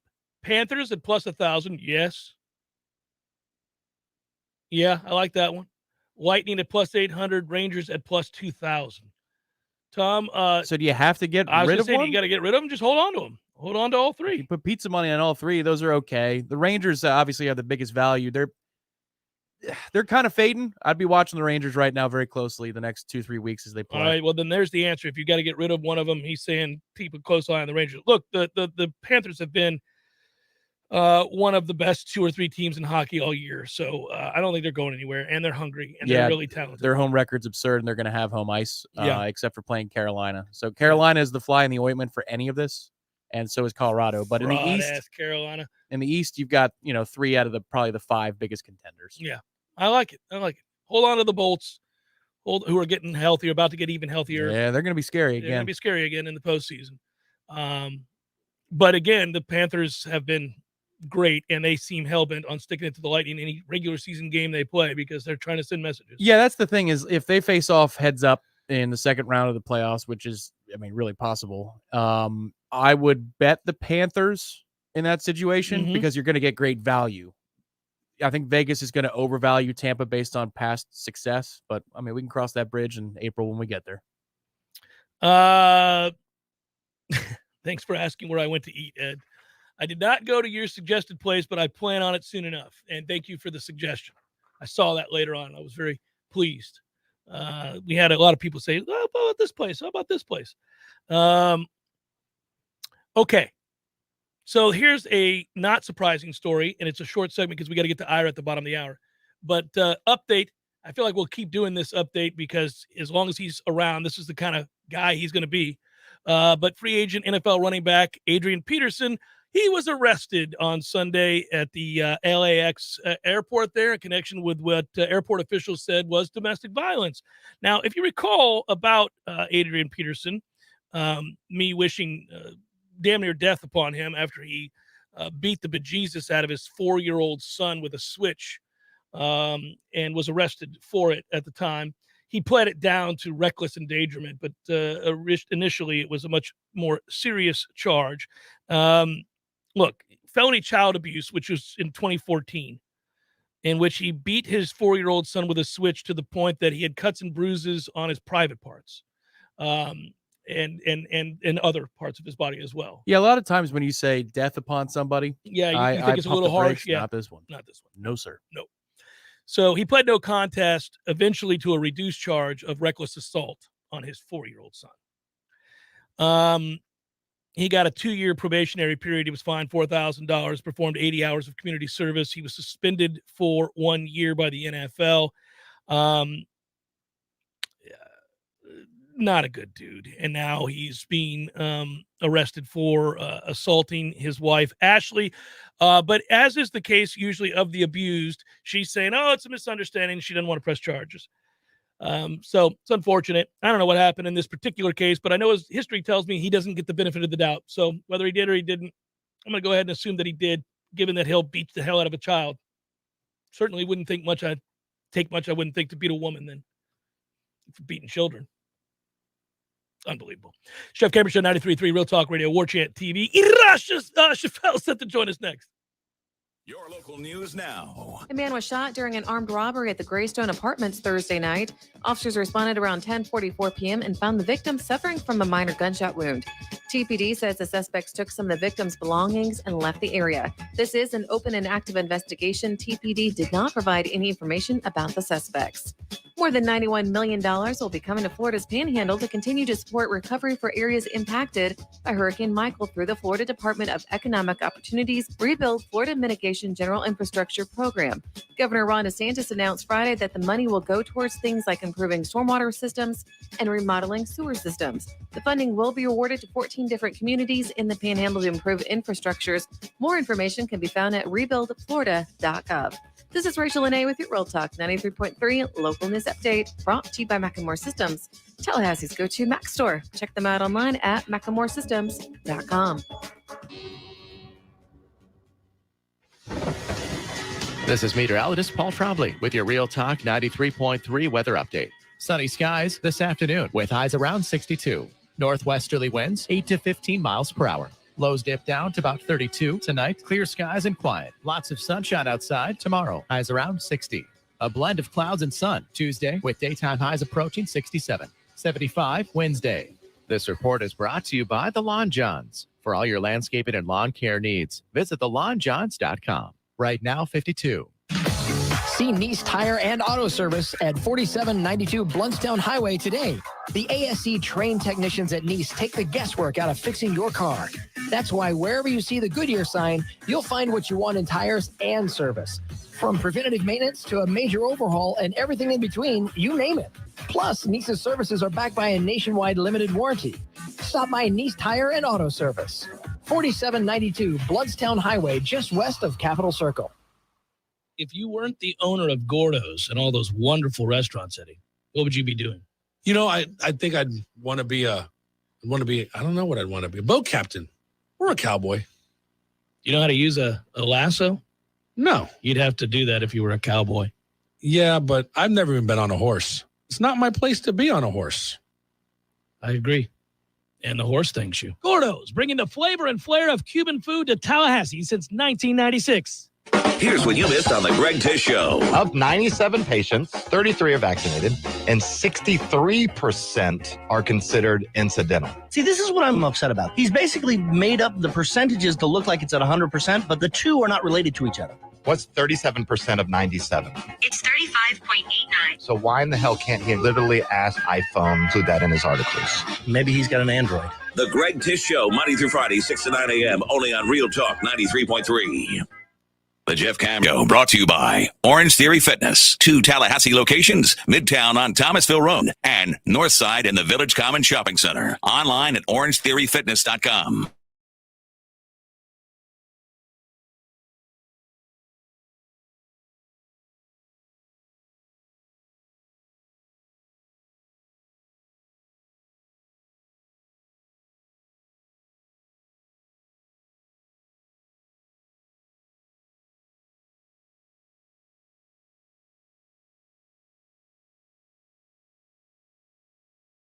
Already there. He's already there. Oh, he's calling us? Oh, it's video. Oh, we're doing this permanent now, huh? I love it. As long as he's not on the road. Sometimes he needs to be on the road covering the Noles. Well, I want the people to get what they want. There he is. I see him. Look at him. Oh, he's happy to be joining us. Hello, Ira. How are you, brother? I'm good. I wouldn't say permanent, like Tom said. It's we'll do it when we can do it. But yeah, I'm glad to be on, buddy. All right. Well, I got to start with the bad stuff. What do they do, man? What do they do? You're more patient than most everybody about a lot of things. I give you credit for that. I know you couldn't have enjoyed watching this basketball team, which is wrought with injury and frustration. We all know that, but it can never be 24-1, and you can never be watching a team that is on the wrong side of a record-setting performance in a building that's been around since 1986. That's a toughie, buddy. That's a toughie. Yeah, that was brutal. And I thought there were a couple moments early on where I was just like, okay, this is not good. I mean, There was a possession, I think it was early. It was during that run that seemed like would never end. Never ended. Where Matthew Cleveland kind of got the ball somewhere near the paint and he like handed it off to Harrison Prieto. Like, hey, you make a shot. It's like, dude, no, man, there's nobody left. It's you and maybe, Cam Fletcher and, maybe John Butler. Like, you guys have to be taking all the shots at this point. And it's like that to me would be the message I would have given to. Now, of course, they thought they were going to have Caleb Mills, but in a timeout or something, like something should have been said to those. It seems like maybe it was said at halftime because Cleveland came out much more aggressive in the second half. Cameron Fletcher was, but they're at a point now where you can't really even run your offense anymore. Like we don't need Matthew Cleveland and John Butler and those guys setting screens for Prieto and Wilkes. I mean, there's just only a couple guys that can put the ball in the basket against a team like that. And those guys have to be it's got to be guys hunting shots at this point. And then defensively, that was just a disaster. And there were possessions where, and Leonard Hamilton talked about it this morning, he talked about it a little bit after the game, that when they went back and watched the film, there's possessions where there's fast break opportunities for North Carolina where FSU guys were actually further back on defense than the Carolina guys were when they started the break, and Carolina finished before FSU got back. I mean, that was just, it's lack of effort. It's guys being demoralized and beaten down, but that can't happen. So there's a lot going on there. Unfortunately, none of it is very good. What do you do, Ira? Because you're striking at the very heart of what I cared more about. I didn't care about the loss. I thought they were going to lose. I thought they were going to lose by a lot. There were a lot of factors that made total sense as to why they would lose and why they might lose by a lot. So, for example, North Carolina is a bubble team. They desperately needed that win. They're at home. We don't play well in the Dean Dome. It's a bad front court matchup for us. We're injury riddled. All of the reasons that you might suspect as obvious to bet on North Carolina to win the game and win big. But one of the things that I never considered, and we ought not ever consider, and I can't imagine what Leonard Hamilton was thinking while watching it, because I know that's not in him, is that my team wasn't going to try very hard, that my team wasn't going to bother to defend because they didn't feel like it, that they were going to quit on each other for a half. And I know people see the final score and they're like, well, they only lost by 20 points. Man, Carolina didn't care in the second half. The game was already over. And when it's 24-1 or 60 whatever to 15 at one point, Ira, that can never happen. What do you think Leonard Hamilton is thinking and is going to say or has already said to that team? I think I'm sure he read him the riot act. I mean, there's no doubt about it. But and he said, I'm sure they talked about it in North Carolina, and then he said that it was all expressed very clearly during their meeting and practice yesterday. And he said it seemed to be well received. So I think they're getting that message across. To me, I can kind of understand it to a degree with some of these guys because, and somebody that played sports at a much higher level than I did, but just anybody that's played any kind of sports, when you don't have anybody around you that can play, it can demoralize you and it can bring you down to a lower level. So now you have guys that have never been, you have some of these older guys who have never had to be the guy. They've always been just kind of spot up shooters, or maybe somebody that initiate the offense, but didn't actually have to break people down and carry the load. And then you have these young guys who thought they were going to be kind of guys that kind of filled roles on this team this season. And now all of a sudden it's like, hey, you're it. Go make it happen. And I think they kind of went into a shell. Several of the guys, I think, went into a shell. That doesn't mean they don't have heart. It doesn't necessarily mean that. It doesn't necessarily mean that because you could say, okay, they've been thrown into a situation they weren't ready for. We didn't prepare them for it. Now we got to help them through it. Or it could be you have some guys that don't have enough toughness and heart. I mean, you don't know yet because some of those guys are young. So that to me is this process these next few games is seeing who responds. Again, a guy like Cam Fletcher, he knew they were going to lose by 30 or 40 points, but he was going to compete every possession. He gets lost on defense. He doesn't always know what he's supposed to be doing on offense. So there are problems, but at least he's going to go compete. And that's what they need to see out of these other guys in these last few games. Well, that was the alarming thing because I agree that it can all go south in a hurry and there are factors that are out of your control and all of a sudden roles aren't clearly defined or they're overwhelming, whatever it might be. But you can't not try on the defensive end. You got to certainly provide resistance because you care enough to guard. And, defense is an awful lot about want to. It's mostly about want to. You got to move your feet. You got to really work on defense. So when I didn't see that from the jump, I thought, man, this is scary because I've never seen Leonard Hamilton's team. I've seen Leonard Hamilton teams get beat because they're not good enough. I've seen Leonard Hamilton teams get beat, because they had an awful day, whatever, couldn't hit the broadside of a barn, happens. But I don't really recall any time that Leonard's been here where I just saw a team just not try on defense at all to start a game. Like they were just giving up layups and wide open threes. They didn't care to stop anything. And I mean, to the point you were making in that in your last segment or the segment before, I was in the car listening. This is one of the very few times that there's really no feeling that there's anything much to play for at the end of the season. Because even the years that they didn't make the tournament, like that 4-year stretch in the middle there where they didn't make the tournament, most of those years they were kind of in the running, and it was like, can they get there? If they just get one or two more big wins, they can get there. Or even in his first 5, 6, 7 years, there were a lot of those teams, the Tony Douglas teams, where maybe they didn't make the tournament, but they were fighting to get in, and they were trying to make the best case possible. This is a rare season in Leonard Hamilton's 20 years where, I mean, it just doesn't feel like there's anything on the line except pride and except for proving you're not what you looked like on Saturday. And that's something they have to prove. I certainly hope they can, because otherwise, I mean, it's funny. We talk about an individual coach or player or team or game, but I think about the totality of what he's worked so hard to build and how people had to come kicking and screaming eventually to the TLC to turn that into an incredible atmosphere, one of the best in all of the sport. I mean, we'd never thought we'd be able to say that. But I know how fickle the fan base is towards basketball, and I know it doesn't take much, despite all of the work and the heavy lifting, to see this all unravel.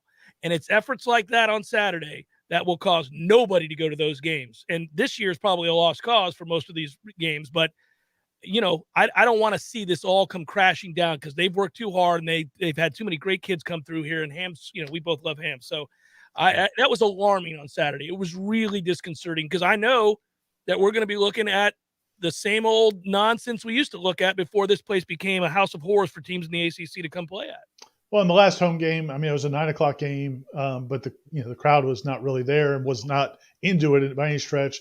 And you don't know what we're going to see tomorrow night. Clemson comes into town again. That's a game there aren't many games left on the schedule where you say, okay, that's a game they could win. Clemson's a game they could win, especially if Caleb Mills plays. Right now, we don't know if he's going to play. It sounds like he's questionable. But, but if you don't have any life in the building, that diminishes your chances. So, man, they can't blame anybody else. I mean, as you said, the students have been incredible all year. Oh, they've been awesome. Even when they started losing, the students kept coming in mass and being loud.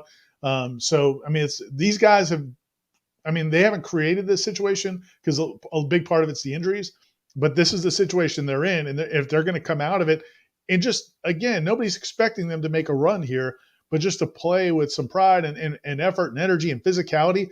This is the thing. This is what concerns you again about this team is you have that situation where it's just a dunk line and 3-point fest. And nobody does North Carolina. anything. Yeah. Think back to that Virginia Tech game where they're just shooting threes all night and nobody's getting touched. And so, that part is something that they really have to address. Frustrating, sir. Always appreciate it. Be well, good sir. I'll talk to you again tomorrow. Thanks, Jeff. See you, man. Be good. That's Ira Schoffel, warchant.com. Go read all of his stuff on warchant.com. And, of course, he joins us every Monday. Always appreciate that. And I'll be in here with him tomorrow doing Seminole headlines. Look forward to it. Yeah, man, he just hit on it at the end. He just hit on it.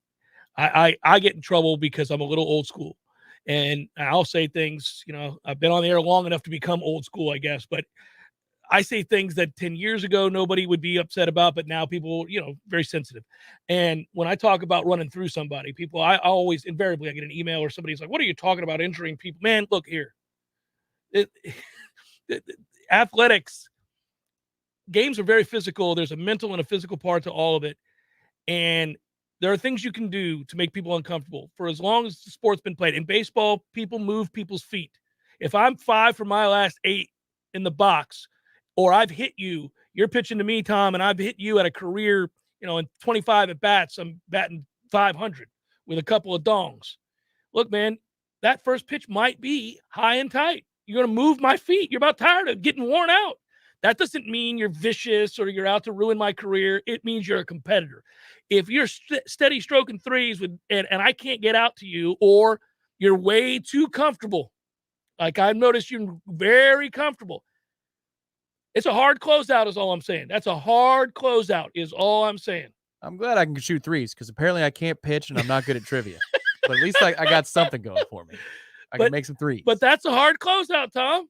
And then you and I are going to have a conversation, and you're going to be angry when I hard close out. But that's fine. That's what, yes. I need you to start thinking that it's not going to be that easy for you every time you pull up to shoot a three.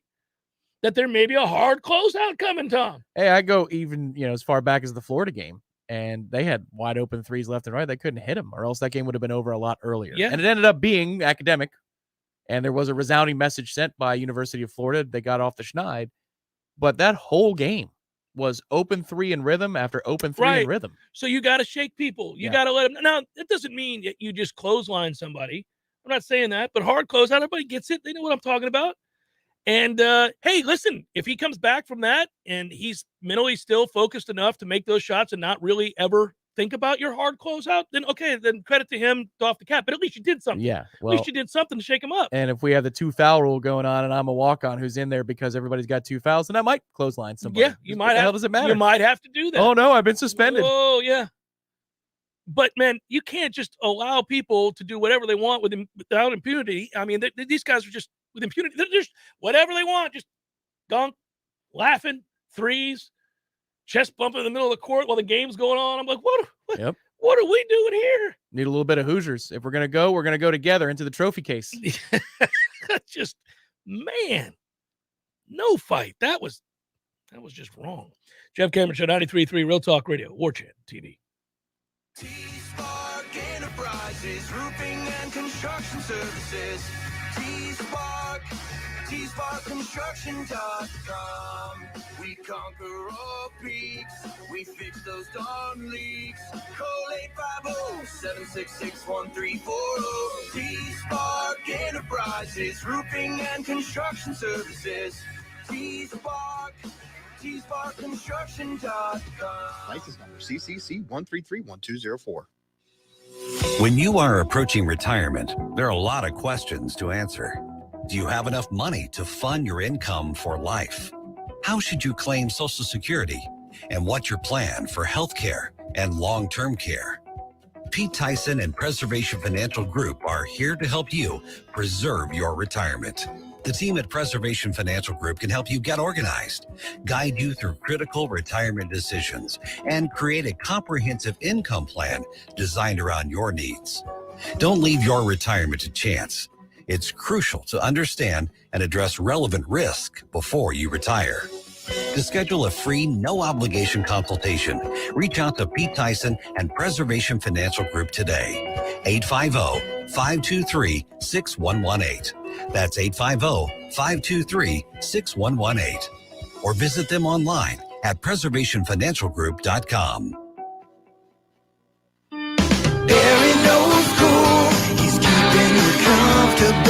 This is Kyle, Service Manager from Barano Heating and Air. Schedule an appointment from your mobile device to learn about our Total Comfort Service Program. With guaranteed same-day service, 15% off necessary repairs, and $25 berry books to use towards air filters and other products. Turn to the experts at Carrier and Barano Heating and Air. Any day, anytime, anywhere. Online at baranoac.com. Florida license CAC 1816-186. This message is sponsored by the Florida Department of Elder Affairs, the Florida Association of Broadcasters, and this radio station. I'm Marshall.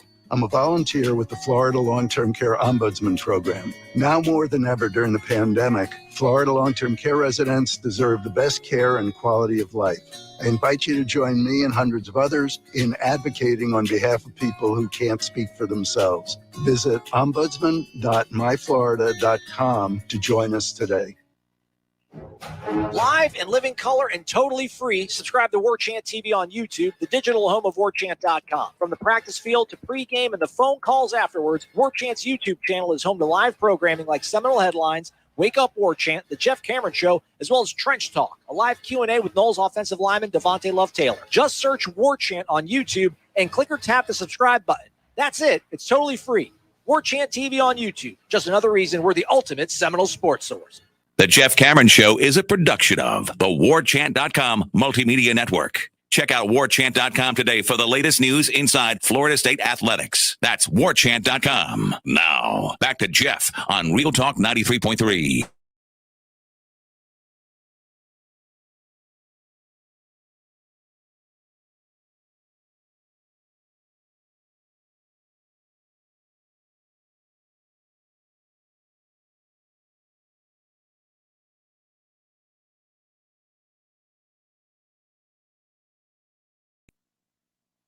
I think he was the third most popular player selected by bettors, topped only by Aaron Donald and Joe Burrow.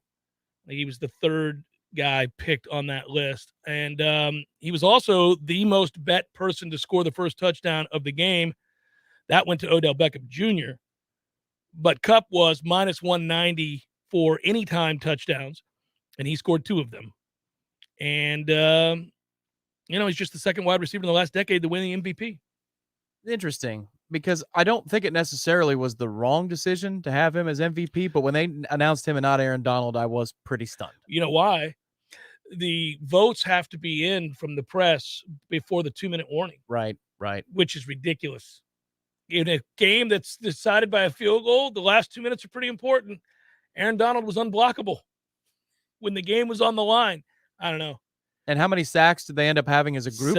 7. Yeah, and he's, influential on every single one of those. Mm-hmm. I get 2 touchdowns, and I get the game-winning touchdown. Totally understand. And I know, for much of the first half, Aaron Donald wasn't that big of a factor. He wasn't. But by really the end of the game, factor. he was the factor. Yeah. Odell Beckham Jr., the first to score a touchdown, you could have got him at plus 900. And that was the 50-yard scoring drive for the Rams. He was the second most popular player for anytime touchdown market. Matthew Stafford rushing yards, by the way. Did you see this? So that number was 5.5. Stafford had 3 carries for 6 yards with a long of 7. The Bengals opted not to use their final timeout and forced Stafford to kneel one more time. Had they called timeout, Stafford would have gone under center. Because they didn't. He narrowly went over by a half yard. Wow, what a sweat. So if you were watching that, you knew that if he took one more knee, that was your ass. You were going to lose the over bet on his 5.5 yards rushing. He ended up with 6. Yeah. Burrow didn't hit. He had 1 run for like 7 yards, right? What was his total? Sorry, I'll look it up. Yeah, I was just resigned. Yeah. You can hear it in my voice. Well, that may have been my play.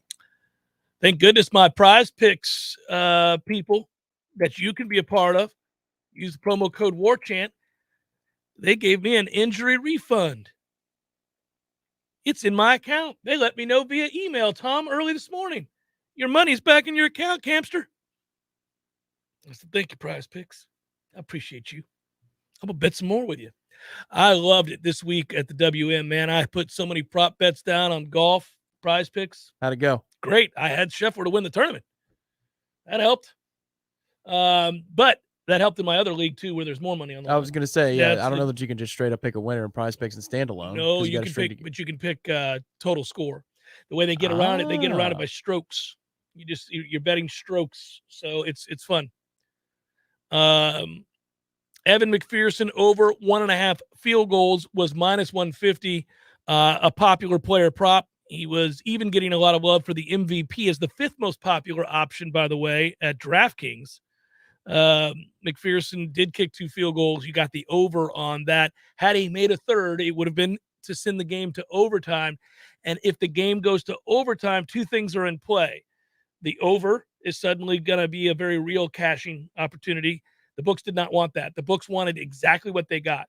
Anytime a favorite wins the game but doesn't cover the number, Vegas and every other book is ecstatic because people bet favorites all the time.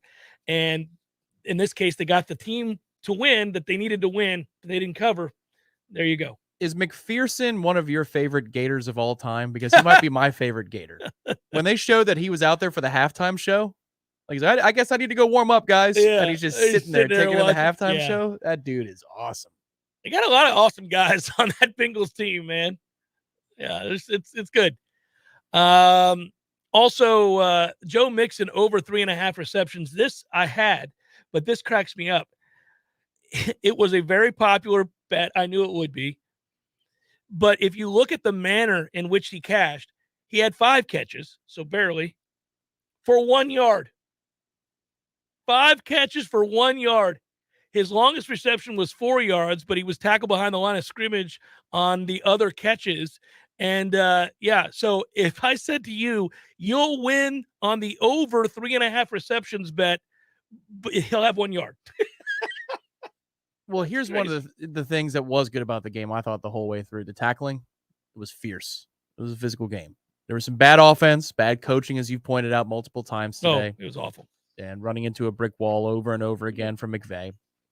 But the hitting was there throughout. There were a lot of hits that you just had to check yourself. Ooh, jeez. Yeah, they're playing for keeps out here. A little aggressive. Well, I like it. That's the way football should be played. Man. Agreed. Get out here and hit each other. Well, what about the hit in the back of the end zone they called? That was just after the PI or the defensive holding flag. Which is a horrible call. They had a makeup call on deck. They were going to call the hold on the right guard or the right tackle, which was the correct call. But they were looking for a reason to throw a holding flag there because you hadn't seen one all day. And then they assessed that penalty, not to get all Lou Holtz here, but they called it a hold and a dead ball personal foul. So why don't you assess the hold followed by the personal foul? Yeah. They said that by rule they offset. Anyway, that play in the back of the end zone, so you're really going to call that hit in a Super Bowl in the back of the end zone when everything's on the line? Is it a defenseless player? They made no sense. They had a great game going. They went all that time with not overly involving themselves in a game of this magnitude. Just the face mask. They missed the offensive face. It was a doozy. But anyhow, they missed that. All right, so they missed it. But then they actively got involved in the game at the end, which is crazy. You'd almost achieved greatness, and that would be that we're not talking about you. So the theory there is that's a makeup call for Ramsey. But what I thought was interesting. I don't think you throw a makeup call in that situation on 3rd and 10. I agree, they did for whatever reason. I But just think they missed the call. I thought that play was very similar, in fact, less egregious than the T. Higgins, Jalen Ramsey inside the 10-yard line play, in which there was most certainly a hold. But if that is the barometer and you're going to let that go, there's no way that you can anticipate and call that particular play against Cincinnati. No, and that call is egregious on a lot of levels because there's no sustained grab whatsoever. Bodies can hit. That's all right. They never call that. but there's no grab or wrap or pull of right. any If kind. you're making a play on the ball, you can go. I mean, you can't go through the back, but you can kind of go through the side, and they'll never call that. That's crazy. You can't make that call. By the way, so if you go back, and I do think it's pretty funny, Cooper Kupp, who wins the MVP, cost a lot of people a lot of money because of his overthrow to Matt Stafford. Because there's a bet that you over 2.5 players with a pass attempt and or 3.5 different 3.5 different receivers, 4.5, whatever it was. Stafford would have been that one. Boy, what a terrible call that was at that time. That was a drive that was sustained. That was a rare, sustained drive of ass kicking and playing straight up football for the Rams. In the moment you're going to call a trick, that's a very Sean Payton move right there. It's a desperate play. It's a desperate. Yeah. But there was no reason for it. That in that particular moment in the game, you had some rhythm on offense. Mm-hmm. You don't need to break out a trick right now.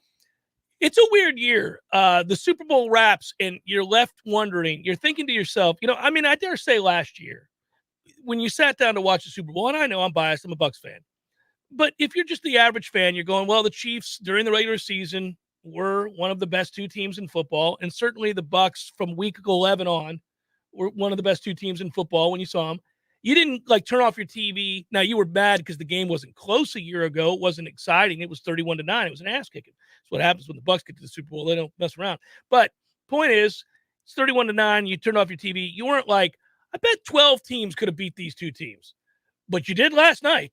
Last night you turned off the TV and you went, I don't know, I could think of 10 teams that would have beat either one of these two tonight. Yeah, the argument. And I know that's not the way it works, but I'm just saying. The argument I'd make against the Bucs last year was you got pretty lucky that the three most important tackles, 2 for Kansas City and 1 for Green Bay, were all out in the particular time you played them. But you need to have some injury luck. But you need a lot of injury luck. All the teams that go through this usually are pretty healthy. If Mahomes had both of his tackles, I don't know. I think we got a really good football game, and we might very well lose that football game. But last night, yes, as a Buc fan, I'm thinking, man, one of these teams. Well, damn near did beat the Rams. They tried to choke the game away. Especially if we were healthy. Well, yeah. No, listen. The real loser last night's Kansas City. Yeah, they got to be kicking themselves. They really do. I mean, well, and the heartbreak that Bills fans feel because they got, 13 seconds away. They would have, I think, beaten Cincinnati, certainly. I think they would have. Yeah, I agree. Yeah. That's a toughie. But Rams fans are like, screw you. It's the Jeff Cameron Show, 93. Oh, we can't wrap it up. What am I doing? Let's go. Let's make a wager. Go ahead, cue it up. Hey, Big Daddy, having some Red Russians tonight? We'll know in about 47 seconds. Into an open wing. It's picked up by Dowdy, an empty net. He scores. Hot damn, Big Daddy's done it again. Red Russians all around, Teddy. All right, Big Daddy. North Florida Payroll Services, locally owned for nearly 15 years, offering payroll and HR services, including full online applicant onboarding and integration into payroll. Save your company money and headaches today. Head to northfloridapayroll.com. You got a game you like? I was just telling Matthew, I don't know that I'm shopping in an aisle that I appreciate right now. I'm looking at all these things on the shelves, and none of them really look that appealing. If I had to play anything, if I had to, but this might be a bit of a reach. Toronto, Seattle, the number is 6 total goals. I bet it goes north of that. Never compelling when the guy giving the advice for a bet says, this might be a bit of a reach. No, but I'll be honest. I could come, with the full Lee Sterling gusto and fake it, but I don't know. Sometimes you got to leave the sheet untouched. All right. Jets money line versus the Blackhawks. Jets -1.5. -165 money line for the Blackhawks. It's the Blackhawks. Yeah, they're a much better team than Chicago. So I'm going to do it. That's my way. Chicago is, that's a good pick. Good pick. Good job, Jeff. Good job. If you're going to pick one, that's a good pick. He likes that one more than his own, everybody. There you go. Take that one. Take the Jets money line -165 over the Blackhawks. I saw that this morning and went, I like that bet. I'm going to make that bet. Chicago's about to be in sell mode. Fleury, Marc-Andre is going to be on the market soon. Do that. Good work out of you. Our thanks to Ira Schoffel as well. Good job, Director Matthew. And be good, everybody. We'll talk to you tomorrow on some of the headlines. Peace.